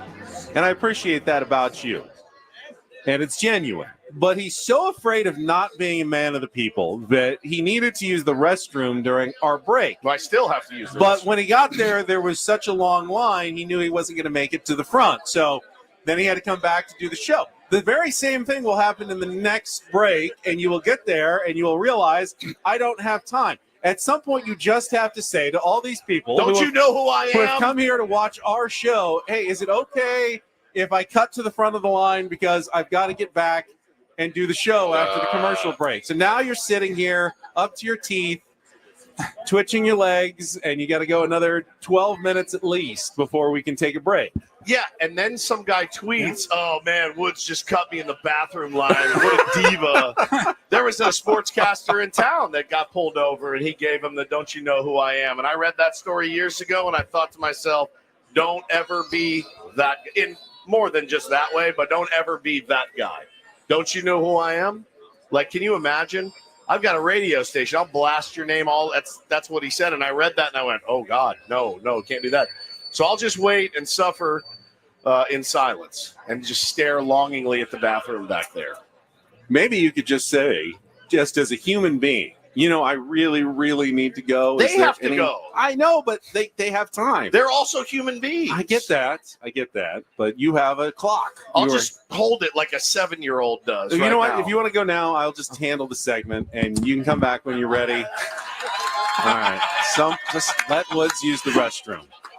That's okay because he's going to miss the news that just came out. The Padres have announced their 26-man roster for opening day. It is official. Here's what we got. Outfielders: Fernando Tatis Jr., Jackson Merrill, Jason Hayward, Brandon Lockridge, and Gavin Sheets. Infielders: Jake Cronenworth, Xander Bogaerts, Manny Machado. Oh, thank God, I was nervous. Luis Ariz, Jose Iglesias, and Yuli Gurriel. Catchers: Elias Diaz and Martin Maldonado. So no surprises on the position players. That's who we expected coming out of camp now. And then your pitching staff: Dylan Cease, Kyle Hart, Michael King, Nick Pivetta, Randy Vasquez. Your starting rotation. Your bullpen: Jason Adam, Jeremiah Estrada, Wandy Peralta, Yuki Matsui, Alec Jacob, Adrian Morejon, Robert Suarez, and as we talked about earlier with Sammy Levitt, Omar Cruz, the last pitcher on the 26-man roster, the lefty who will get to make his major league debut after signing with the Padres way back in 2017, getting traded in the Joe Musgrove deal to the Pirates, and then coming back in 2023 and now making the opening day roster for the San Diego Padres. Congratulations really to the awesome. guys making their first roster. So that would be Omar Cruz and Brandon Lockridge, I believe, making their first opening day rosters in Major League Baseball. So big congratulations to both of those guys. And we talked about it this week and last week, how we maybe put a little too much emphasis on the opening day roster. It could literally change after the game tonight or tomorrow morning, and then it's no big deal. Nobody cares. But there's still something about opening day where they run out onto the red carpet. You get to hear your name called. Like, that is such a special moment for especially those two guys. So really good for them. All right, Woods, you missed the news. Welcome back. They let me cut. Thank you guys, man. They all made fun of me. And they all took pictures of me cutting the line. All right, So- now, Oh my God. now, Here we go. Now tweet out those pictures about Diva Woods, Yeah, old Diva Woods. cutting the bathroom line at Baja Rigs. Look what is coming. Oh our no! way. Look what's Is coming. Is that bigger than last year's? That looks bigger than last year. So we're here at Baja That's what Rigs. she said, They're Benjamin. famous for the Baja buckets, and then this is the granddaddy of them all. the Rose Bowl. Oh my God. The golden sombrero Baja bucket at Baja Rigs. If I was reading the website correctly, so we got 4 lobster tails, we've got the crab legs, we got 12 shrimp, we've got skirt steak, we've got corn on the cob, we've got beans, rice, and 2 Caesar salads still coming out as well, or yeah, we've got that coming out This as well. guy, I was told there would be Caesar salads, or do you really need a salad? I I don't need all of that. What about the fried ice cream? I thought that's right. Even Woods remembers the fried ice cream as well. So good God, one of the amazing food items here at Baja Rick's Cantina in the Gas Lamp. Was he going straight for a lobster claw? I was just squeezing the claws closed. They look threatening. They do. They're going to come after you, Woods. That is amazing. Now we get to sit here and eat like we're like animals at the zoo with everybody just watching us. Lobster butter dripping down. Smells so good right now. That smells delicious. All right, let's get to all right, you already what are on the news? What happened? What news? 26-man roster was announced. Any surprises? Not a single one other than Omar Cruz, which we discussed earlier. We congratulated Brandon Lockridge on making his first opening day roster, but pretty much now what we've expected for the last 24 hours at least. We expecting the lineup to be dropped at 10:03 is my guess. Sounds about this right. morning. Sounds about right. Yeah, the Ben and Woods way. And I think the only question is it going to be a regular lineup or will it be somewhat tailored to face Chris Sale, who's a left-hander, a Cy Young Award winner, and who some guys like Jake Cronenworth have not hit well, and some guys like Jose Iglesias and Yuli Gurriel have hit well in their careers. So does that get him a spot? I think Yuli's in there today. It's got to be tough, man, for a skipper to walk up to Jake Cronenworth, who's been here for a while, and say, sorry, buddy, we're going to get you in there tomorrow against Reynaldo Lopez. But again, it probably makes more sense to do it that way. It really does. And I'll be interested to see how it happens. I don't know that you can throw 3 lefties in today against Chris Sale, but hey, stranger things have happened. Does Jake go to Mike Schilt and say, hey, if you need to put someone else in the lineup, I'm okay with that. Make it a little easier on a skipper. You don't want your player to do that. You want him to be in the lineup or want to be in the lineup every day. I don't know of one Major League Baseball player in the history of the world that has ever said to their skipper, hey, I'm good today if you don't want to play me. I mean, not on opening day, certainly. I think Jake's defense is probably better than Iglesias's right now at second base at least. But if this is game 2 or game 17 or game 45 and you're facing Chris Sale, this is why you have Jose Iglesias on the roster. That's why you have Brandon Lockridge is to face pitchers like this to get in there. Does Jason Hayward, 16 years in the league, does he get a start against Chris Sale today? I just don't know how it's going to look. I don't think so either. I think it's a dilemma for Mike Schilt because he's got his two conflicting interests because he cares so much about his players and he knows opening day is significant. So he's going to want to go with his guys. But you've got the competitive Shilty who always wants to give his team every tiny edge possible. I mean, isn't that what he talks about all the time? Constantly. Like, hey, we are going to take anything the other team is going to give us. If we can find a 2% edge somewhere, we're going to take it. Yeah. Well, this is an edge. When you've got these players who can hit lefties, who can hit Chris Sale better, you put them in your lineup in a game like this. But there is a pomp and circumstance that goes with opening day. There absolutely is. If you think there's not, I think you're nuts. There is 100%. Hey, man, these are our guys. We're going to roll with them, ride or die. Brandon Lockridge, for all intents and purposes, is a bench player. And I wonder if he starts on the bench today. I really do. I know what I would do. I know what I would stack all the righties I had, but I'm an idiot. That's why I'm here in front of a giant plate of lobster and not over there making out a lineup right now. All right, let's. You've given your prediction. You've got a very modest prediction of 84 wins for the San Diego Padres. Yeah. Are you sure you don't want to up that just a little bit? I'm gonna go 84 wins. A little higher. Yep, 84 wins. 84. All right, Sammy Levitt came earlier. He said 92. He's going almost as many as last year.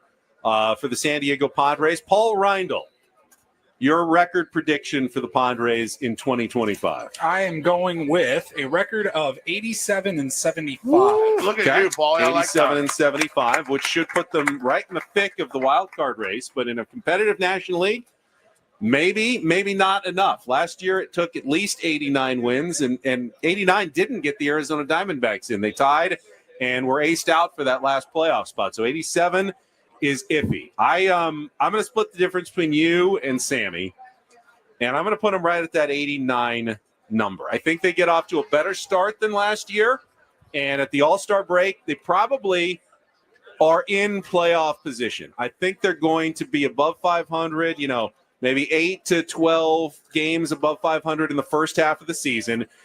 And then we'll see what A.J. Preller does, what he is able to do at the trade deadline, because I don't think you're going to see them repeat what they did in the second half last year. That's a lot to ask. They were the best team in baseball. They were unbelievable in the second half last year. They won't have to, but they'll have to play well. Now, Schulte would absolutely slit my throat for saying 84 wins. It's fine by me. I mean, his teams win about 90 games a year. That's what Mike Schulte finds a way to do every single year. Every year. But I like the Atlanta Bridge right there. That might be the Atlanta Bridge. I believe that is. But in those buses. Those are 2 team buses that just drove by. I hope Schulte hears it and smacks me in my mouth. Literally. That's what I want. I want to be wrong. I want to be dead wrong. I want to be wrong. I bet the man likes exceeding expectations, though. 100%. So it might not be the worst thing for a manager. I've been married a long time. I'm a dad. I have learned how to temper expectations. I'm changing my mind. I'm going to go 90. 90. Because you know what? Mike Schulte is the 90-win guy. And if it comes down to it, in the last day of the season, they need that win for 90. Yeah, I think they get it for Mike Schulte. So you know what? I'm going to go right there, exactly 90. Mike Schulte keeps his streak going as manager. Every team he's managed in a full season has won at least 90 games. I did see, for whatever it's worth, the Vegas line for the win totals has gone down. It went down. It's 85.5. And it was, I think, 87. It was 87.5, and it's 85.5. That might have skewed me a little bit too, Paulie. I've been burned. No, sometimes. on the other side of the spectrum is the White Sox, who has the lowest win total ever set by Las Vegas for a season. 53.5. I think they go under. Which would still be 12 wins more than they got That's what I'm last saying. year. Just saw this on my Twitter feed. Chicago White Sox eliminated from today. They're out. Contention. I mean, that's a true statement. It sucks, but that's true. They're not making the playoffs, and they know that day one. Yeah. Can they win 55 games? No. I mean, I don't think they can. They had Garrett Crochet last year, remember? Yeah. They got rid of Garrett Crochet. They are markedly worse than they were. The saying in baseball is every team wins 60 and loses 60, and it's what you do in the other 42 that make the difference. Yep. But are they even going to get to their every team wins 60-60? I doubt it. I doubt it this too, year. man. I doubt it too. So, Padres are definitely in the category of the haves versus the have-nots in baseball, but the competition in the NL is going to be very, very tough this year. Very tough. Let's do our opening day prediction. What's the final score today? All right, let's do that when we come back. All right. We will look into today's game, in particular, how we think Michael King will perform against the Braves lineup, how Chris Sale will fare against what we expect to be the Padres lineup, and we will get to all of that coming up next after traffic and after I tell you a little bit about SDFatLoss.com. You know why? Look at you, I needed SDFatLoss.com because a little too much of the Baja Buckets in the past. I can eat. I can cheat, though. I know how to manage it because I had some great advice and great counselors on my program with SDFatLoss.com. I lost 40 pounds in 60 days. You can see it. I've kept the weight off now for over a year and a half. You can do it as well before the summer starts. Weather's going to turn nice here in San Diego. You're going to be in shorts and T-shirts. You can lose up to a pound of fat per day and 10 to 20% of your body weight in just 60 days without injections and without buying extra bars or shakes or mixes. It's all based on real food, stuff I bought at the grocery store. I ate a lot of chicken.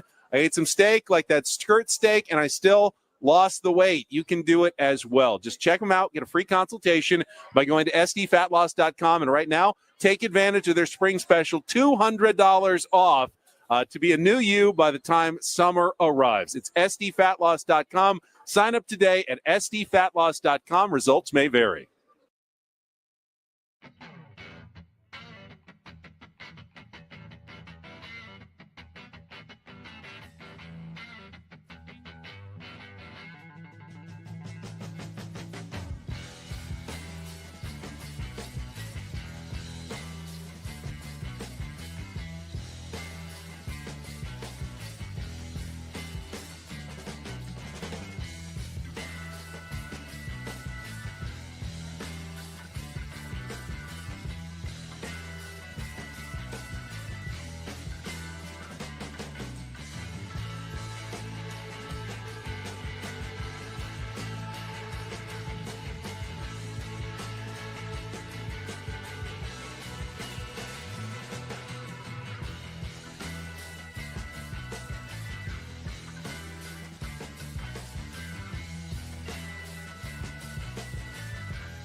Hey players, things are about to get real here in San Diego.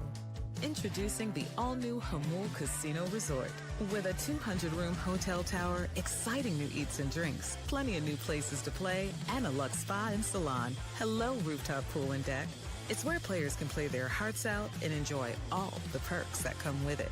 It gets real this summer at the all-new Hamul Casino Resort, the players' place.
Picking up shrimp vibrations here at Baja Rick's. Eating our golden sombrero bucket during the break. We didn't even put a dent in that thing. We devoured it like jackals. Yep. And we still haven't put a dent in it. I will say I'm intimidated by the crab and the lobster, so I just don't mess with it. I just eat the shrimp and the chicken and the beef because I don't know how to crack the lobster. You are not. You have stuff all over your fingers right now. I do. Like a little kid. I've already used the wet wipe, and I still haven't gotten it all clean yet. But it's delicious, and we appreciate. Thanks to Baja Rick for bringing it out. It is just an unbelievable display of food. Every year, I've done this before, and I still am amazed by it every single year. It is so good. All right, we wanted to talk, give your thoughts on opening day, the matchup today, what we're expecting from the San Diego Padres. Michael King on the mound, getting his first opening day start for the team, and congratulations to Michael King. That's a big day for any pitcher when you get the opening day start. It's awesome. He's had a good spring, and he finished strong as well.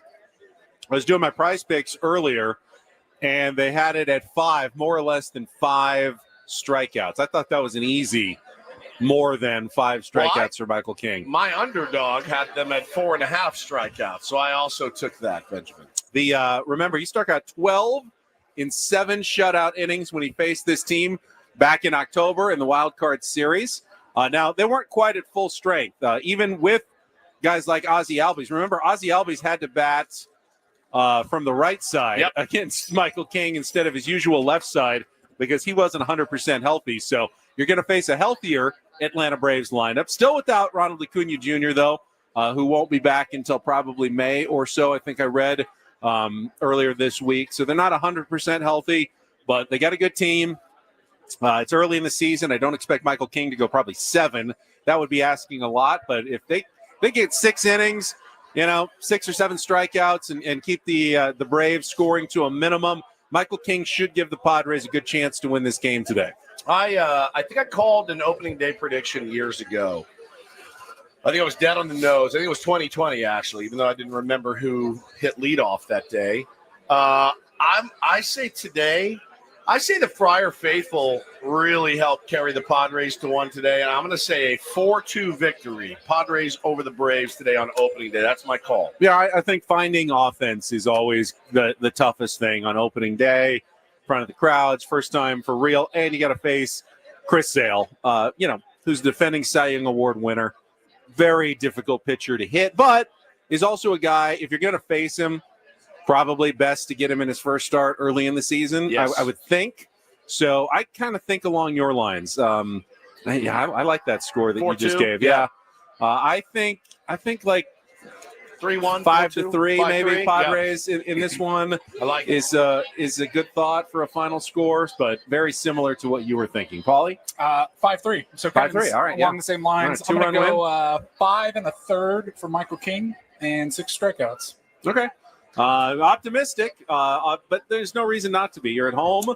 I mean, I think this series, if you could find a way to win this series, it really sets you up well for the opening month of the season. It sure calms a lot of nerves, man. It just does. Getting off to a hot start. You talked earlier about that Dodger series years ago and not scoring a run for 3 games.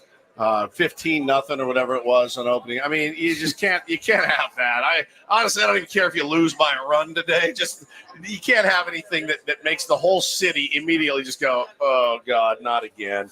It's again important to get off to a fast start. It is only one game.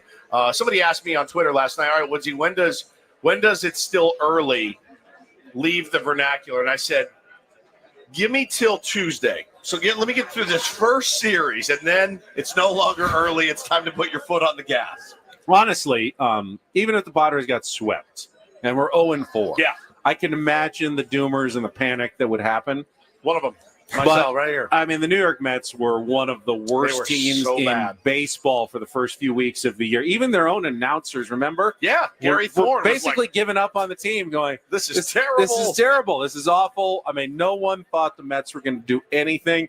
They ended up in the National League Championship Series. So I would caution everybody, don't overreact too much to the first game. Don't listen to him. To the first week. They are important. You don't want to dig a hole that you have to climb out of all season long. The Mets were kind of an anomaly that they were able to do that last year. But at the same time, there will be series wins and series losses, and we're going to try to have perspective about it this season. No, you're not. You can. I'm not. No perspective from Woods this year. Luis Arise just tweeted, "Happy opening day, ready to give it all on the field.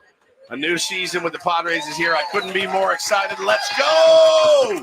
I love that man. Are you surprised after all the talk in the offseason? Luis Arise, Dylan Cease, Yes. Michael King, Yes. the trade with Robert Suarez. Yes. Even I'm somewhat shocked that every single one of those guys is back in a Padres uniform. All of them potential free agents at the end of this year, but all of them in San Diego Padres uniforms on opening day. This is once again, and it feels like we say this every year, an all-in season for the San Diego Padres. No question about it, man. No question about it, Benny. I am so surprised that those guys that you mentioned specifically are here. And again, rumors, and other teams. And John Heyman has tried to get Cease to the Mets and the Yankees 100 times. I'm very surprised that we're here today, and Dylan Cease will be going tomorrow for the Padres. I'm blown away by it. Actually, I can't believe it. And again, only time will tell if that's the right move. I mean, that's the long and the short of it. Only time will tell if those were the right moves, and I sure hope they are. I'd love to peel back the real story from AJ Preller, and I do believe he's going to join us tomorrow on Friar Friday. Is that official or lineup? Lineup. Everyone's yelling lineup. Oh, okay. We got a lineup. We do. First lineup of the year is going to go a little mix of the righty-lefty. Okay, so, I like this. Are you ready for it, I'm everybody? You probably are looking at it on your phones out there, but leading off for the Padres on opening day, Fernando Tatis Jr. in right field. Woo! Batting second, electric. Your first baseman, Luis Arise. Woo! Batting third at third base, Manny Machado. Hitting cleanup, your shortstop, Xander Bogart. Let's go, Sander. Playing center field in his second season, batting fifth, Jackson Merrill. Your opening day designated hitter, batting sixth, Yuli Gurriel, the 40-year-old. Hitting seventh and playing second base, this was the big question. It will be Jake Cronenworth. Let's go, Jakey. Come on. Batting eighth and making his first career opening day start. That's so Brandon cool. Lockridge. That's awesome. Awesome for that guy. And behind the plate, batting ninth and catching, Elias Diaz. Let's go. I'm for ready. the Padres, Tatis, Arise Machado, Bogarts, Merrill, Gurriel, Cronenworth, Lockridge, and Diaz. Your opening day lineup against Chris Sale and the Atlanta Braves. It's so fun to go through a lineup again. That means something. So I good. know. I know. Thank you, Mike Schilt, for putting that out before 10 a.m. Hey, boy. No and problem. not waiting until 10:01 for the opening day lineup. All right. I have no problem with it. I mean, I might have gone with Jose Iglesias, but I certainly understand Mike Schilt's thinking of putting Jake Cronenworth. And they pushed him down a little bit in the lineup. Yeah. So you may not face Chris Sale more than twice going through. Fernando Tatis Jr. at the top of this lineup, man, it just chills. I'm so excited to see that. In my mind, he hits a double. Luis Ariz gets him over. Manny drives him in. It's 1-0 Padres after one. Scoreless streak is over. We got to score early. Got to score early today. So as I was saying, I believe tomorrow we're supposed to talk to AJ Preller on our first Friday 8:35 of the season at 8:35. I would love, and we'll never get a straight answer out of him because he's never given one in his life, but I would love to know whether the reason they didn't trade anybody this offseason was because he didn't get the offers he was looking for, or that he truly just didn't want to give up any of these players. And this is the team that he wanted on the field. Was it circumstance, or was it an active choice by A.J. Preller really to not make a deal this offseason? And I bet you the truth is somewhere in the middle. Yeah. I bet you the truth is somewhere in the middle, man. Oh, my God, look who is here. Get over here. All right. You want to take a quick break? We'll quick timeout. We'll let you know who's a little special guest stopping by. Look at this guy. We'll finish with some more lobster and some more Ben and Woods. It is our 7th birthday. We are live from Rick's Baja Cantina, Baja Rick's in the gas lamp. We'll be back after a little traffic and more here on San Diego's #1 sports station, 97.3 The Fan. Woods, don't go away, though. We got to tell everybody about Trust and Will. All right, let's do it. Which is where we found out over the holidays how you can take care of your family if something should happen to you. Very simple process. You just go online to trustandwill.com. You answer a series of questions. It doesn't take more than 15, 20 minutes.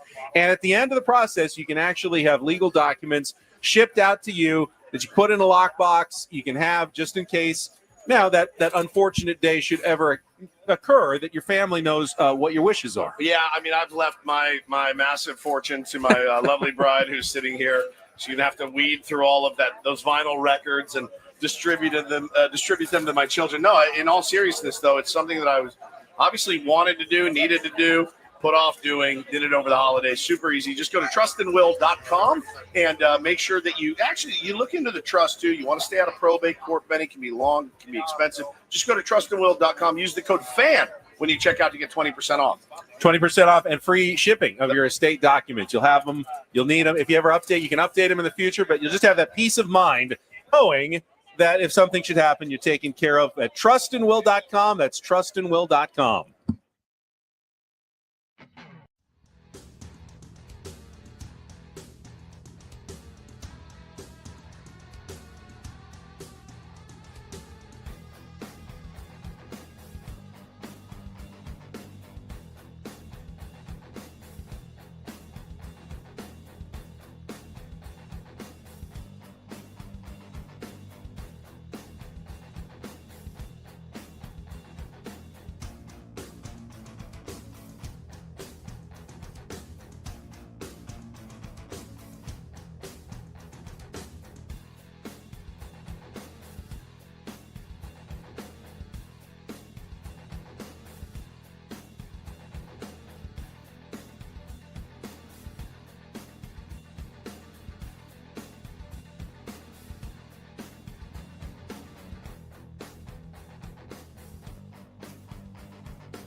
Hey players, things are about to get real here in San Diego. Introducing the all-new Jamul Casino Resort. With a 200-room hotel tower, exciting new eats and drinks, plenty of new places to play, and a luxe spa and salon. Hello, rooftop pool and deck. It's where players can play their hearts out and enjoy all the perks that come with it. It gets real this summer at the all-new Jamul Casino Resort, the players' place.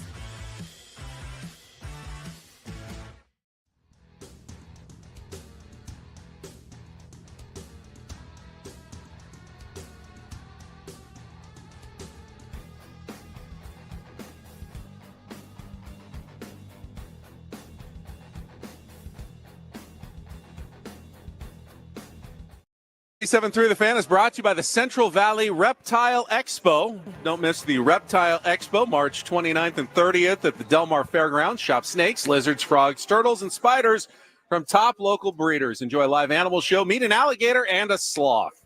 Get tickets at CentralValleyReptileExpo.com. We got the Crustacean Expo going on right here next to us at Baja Rick's.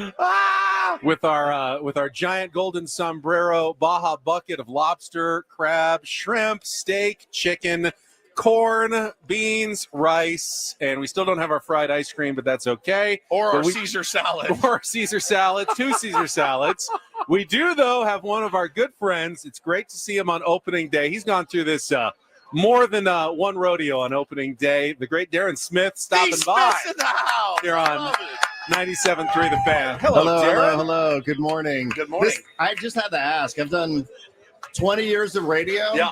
I don't think I've ever seen 2 radio hosts do more shots during a commercial break than I just saw over the last 5 minutes.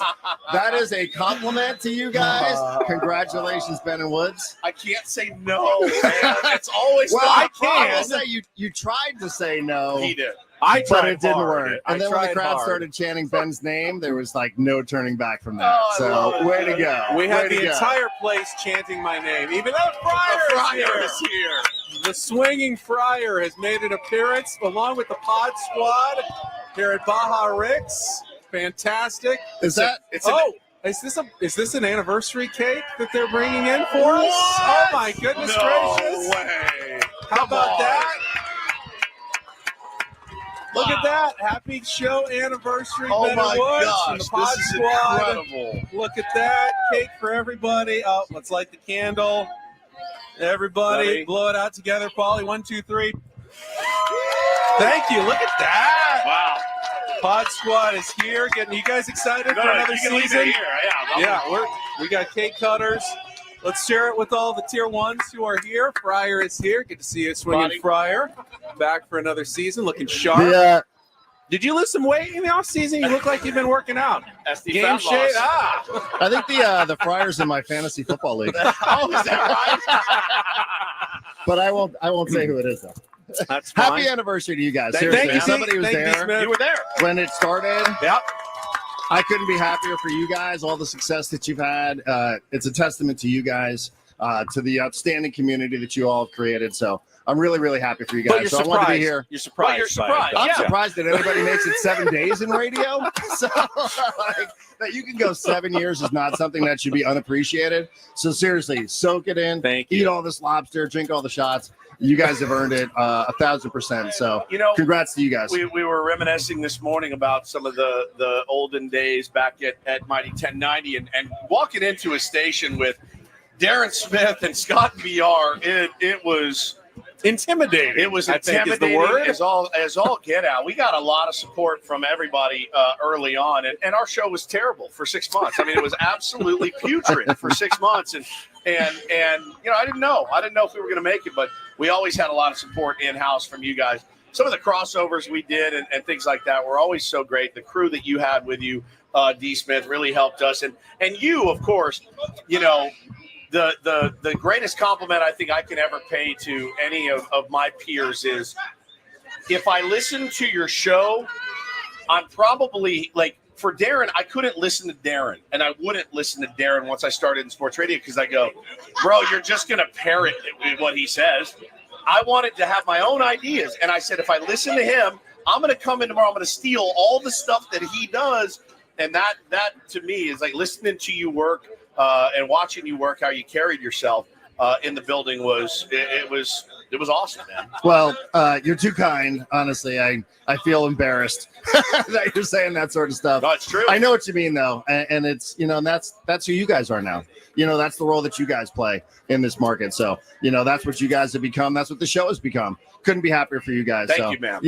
Listen, look at this crowd here, dude. Crazy. I mean, these people have been here since 5 o'clock in the morning. Crazy.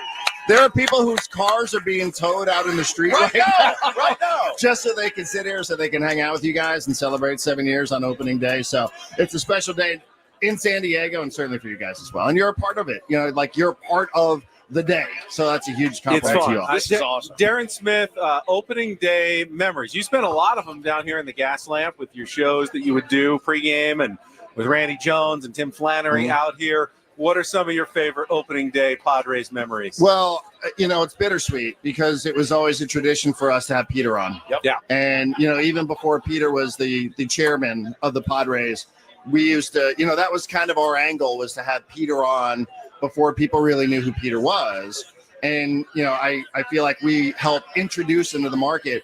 And Peter was so great and so unassuming that he used to come out to the block party. Remember the block party out there? He used to just kind of wander around. And, the way no Peter one knew who he was. Nobody knew who he was. And he'd be like, anonymous. hey, where are you? Are you here? Are you there? And he'd be texting, right? And he'd get lost and he'd have his big thing of water. And like Peter Seidler would just walk up and sit and chat. And, he'd always say something. He'd always make some sort of prediction that was likely to maybe not be true. Be like, we're going to win, and they'd lose 15-0. But, that was just Peter. So, I always think about opening day. I will forever remember Peter Seidler on these days and just him walking around, doing what Peter Seidler did, just walking around and being a part of it all. I thought that was, for me, always the best part of opening day. In my life, there's been 5-10 people that I've had the chance to meet, and some of them in this industry, some of them out of this industry. But there's 5 to 10 people in my life I look back on and I go, that guy changed me. He helped me become a better person. Now I've known 300 that have made me become a worse person. Peter was in that top 10 for me of when I see somebody struggling, I try to help. I see somebody not having a great day, I try to help. And that is 100% from that guy's influence. And so he is sorely missed. I took out a jersey last night out of my closet, and I have my Peter Seidler pin. Of course, I left it in the hotel today. But I looked at that pin, and I went, man, that guy meant so much to this town and this team and these people, and certainly to you. Well, look at what we're all wearing, right? Course. Like what everybody's wearing here, just for everybody. Everybody is wearing brown. We don't see any more of the blue. No. You see nothing but brown all throughout downtown San Diego. That was Peter's vision. That's what Peter wanted. Yeah. So listen, I'm not trying to be a downer here, but the legacy lives on. Oh yeah. As you mentioned the patch, the PS. It lives on. When you walk around here, this is what Peter envisioned when he talked about what it was going to be like, not just on opening day, but every day in downtown San Diego. So, I love living through that. I'm wearing brown here today. Yeah. I couldn't wait to put it on. I wear this a couple times a year. Yeah. So I couldn't wait to put it on. That's that coaches. You got that coaches. Right.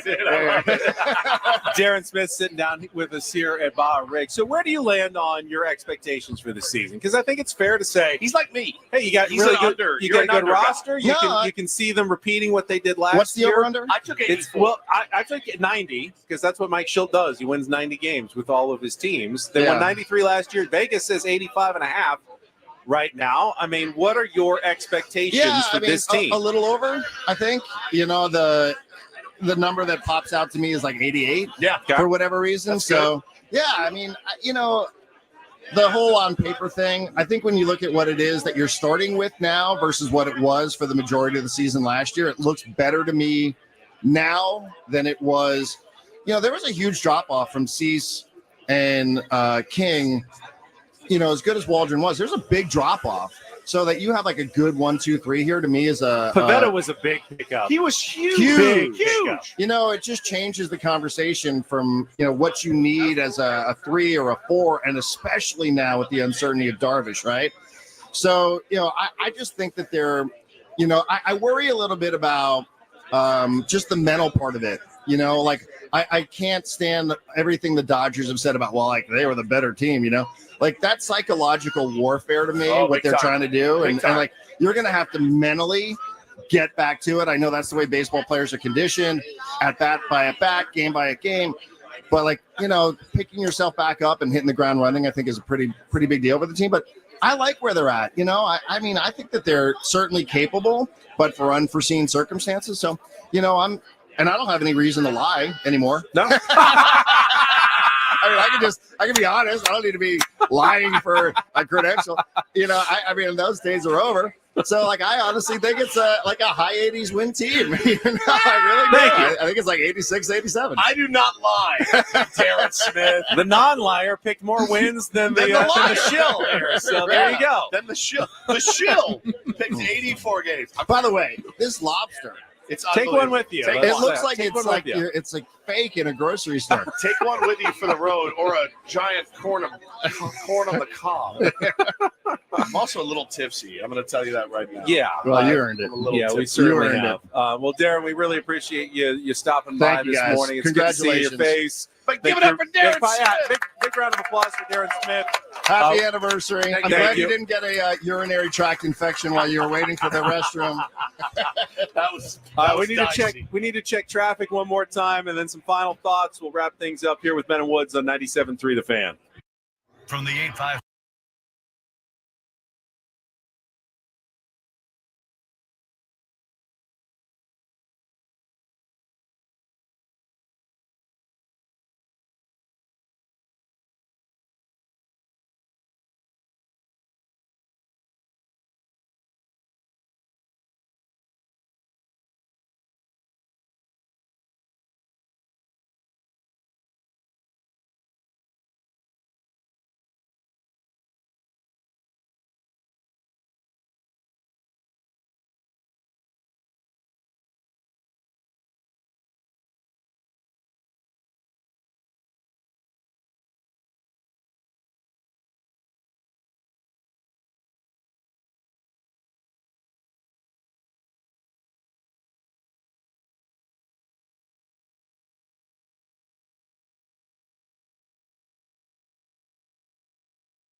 We've had some chaotic moments in our 7 years now. This may take the cake. Chaotic moments. We've got some of my 10 News colleagues just stopped by. Vanessa Paz, Melissa Masiha. We've got Woods is feeding me frosting from this cake. The Pod Squad just brought us with the fryer. Now, there's a cake in that bite.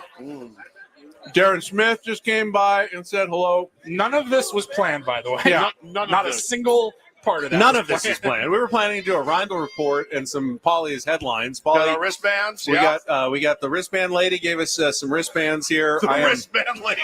That's what she said that they know her as, the wristband lady. There she is.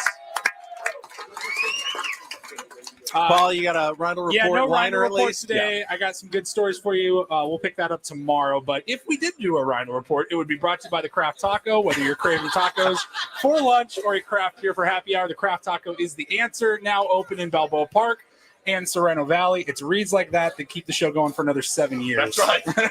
I think Woods and I are about ready to fall off our chairs. I'm feeling just a little dizzy here. It's been a really good 7 years, Somebody get guys. that another shot? No.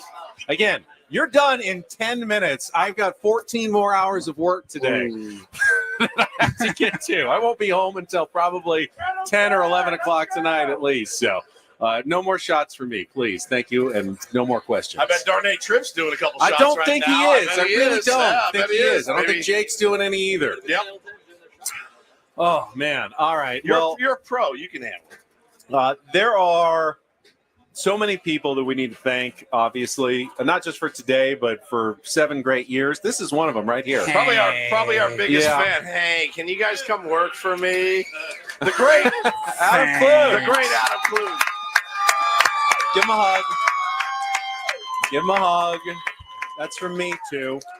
Yeah, Adam fought for us and brought us over to 97.3 The Fan when we were homeless for a while. Yep. And we can't thank you enough, Adam, for giving us the opportunity to be on the Padres station. We love the Padres. We love being here on 97.3 The Fan. And thank you so much for your faith in us over these last few years. I mean, going all the way back to the beginning, obviously, got to thank the people who put our show together in the first place. But the people we need to thank the most are, look at these people out here. You guys are unbelievable. You guys are amazing. Amazing. And by the way, I'm including everybody who's also in their cars and at home right now and, maybe coming down to opening day later. We got some great people here, but everybody's part of this community. We promoted everyone to Tier 1 during the pandemic, and I'm so glad we did because you guys are the best radio listeners that have ever existed. And I mean that from the bottom of my heart. You make this show, you make it worthwhile to get up early in the morning, and we really appreciate you. And we wouldn't be doing this if it weren't for all of you out there. So thank you so much. I want to thank also Ron Fowler. Ron Fowler, who stepped up to the plate for us and made sure, that he made the right call. And he called the higher ups at Odyssey, and it was Entercom at the time. And he said, I want these guys. These guys can do the job. And Ron has been great. We've been so blessed with Ron and Peter to be dear friends of ours and people that we love. And they changed our lives forever.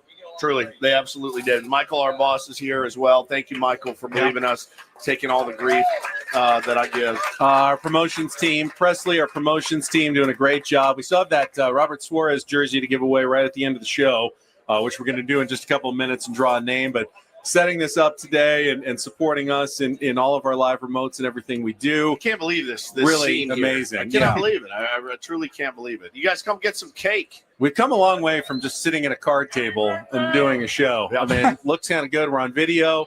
Paulie, who sets up our YouTube stream every single day. You've lost a lot of weight since then. We have. Yeah. No, lost a lot of weight. When you know you're going to be on camera that many hours in a day, you better start working out a little bit more. Dead sexy, baby. Real quick, I just wanted to thank you guys. It has been such a joy to work with you guys for the last 7 years now. Don't do it, dude. Hopefully, don't do it, man. Don't do it. I'm tipsy, Paulie. Hopefully, don't do another it. 7 more. Guys like this, they are few and far between in this industry. Don't do it. You just talked about Ron Fowler. He didn't only fight for you two. He fought for me, too. He made a call on my behalf, and I thought, who the hell am I? I'm a board op. I'm a nobody in this town. And Ron Fowler's like, hey, they want Paul to come with them, so make sure Paul gets a job, too. During contract negotiations, we've had several now.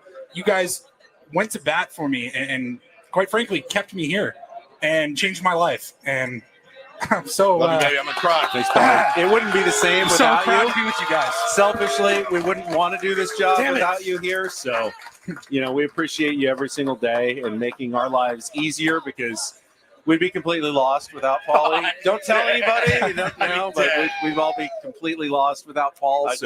But the producer, the board op role is traditionally been kind of a mix and match. It doesn't really matter. They're But not not a you. part of the show. But you guys have gone to bat for me several times, and I'm in a good spot. You guys have changed my life. This show has changed my life. You guys have changed my life. All of our lives. Thank you. And I love you all very much. Love you guys. Thank you so much. I'd like a dub today to just cap That would this be thing nice. off. That would be nice. I And would like a real dub. Excited that we got our Padres season coming up. We'll talk to AJ tomorrow. I do believe we got it official. Can I announce it? We got Mike Schilt locked in. Yeah, for buddy. Another manager's report. boy. It's going to be back Hey, boy. again with Mike Schilt a couple times a month. He's going to join us. Appreciate Schilty. Appreciate Frank, who's not with us on the phone, back in the studio. Thank you, everybody. Happy 7 years, going on 8 next year. Go Padres. Braden's coming up next, live from Baja Rigs on San Diego's #1 sports station, 97.3 The Fan. So long, everybody. Have a great day.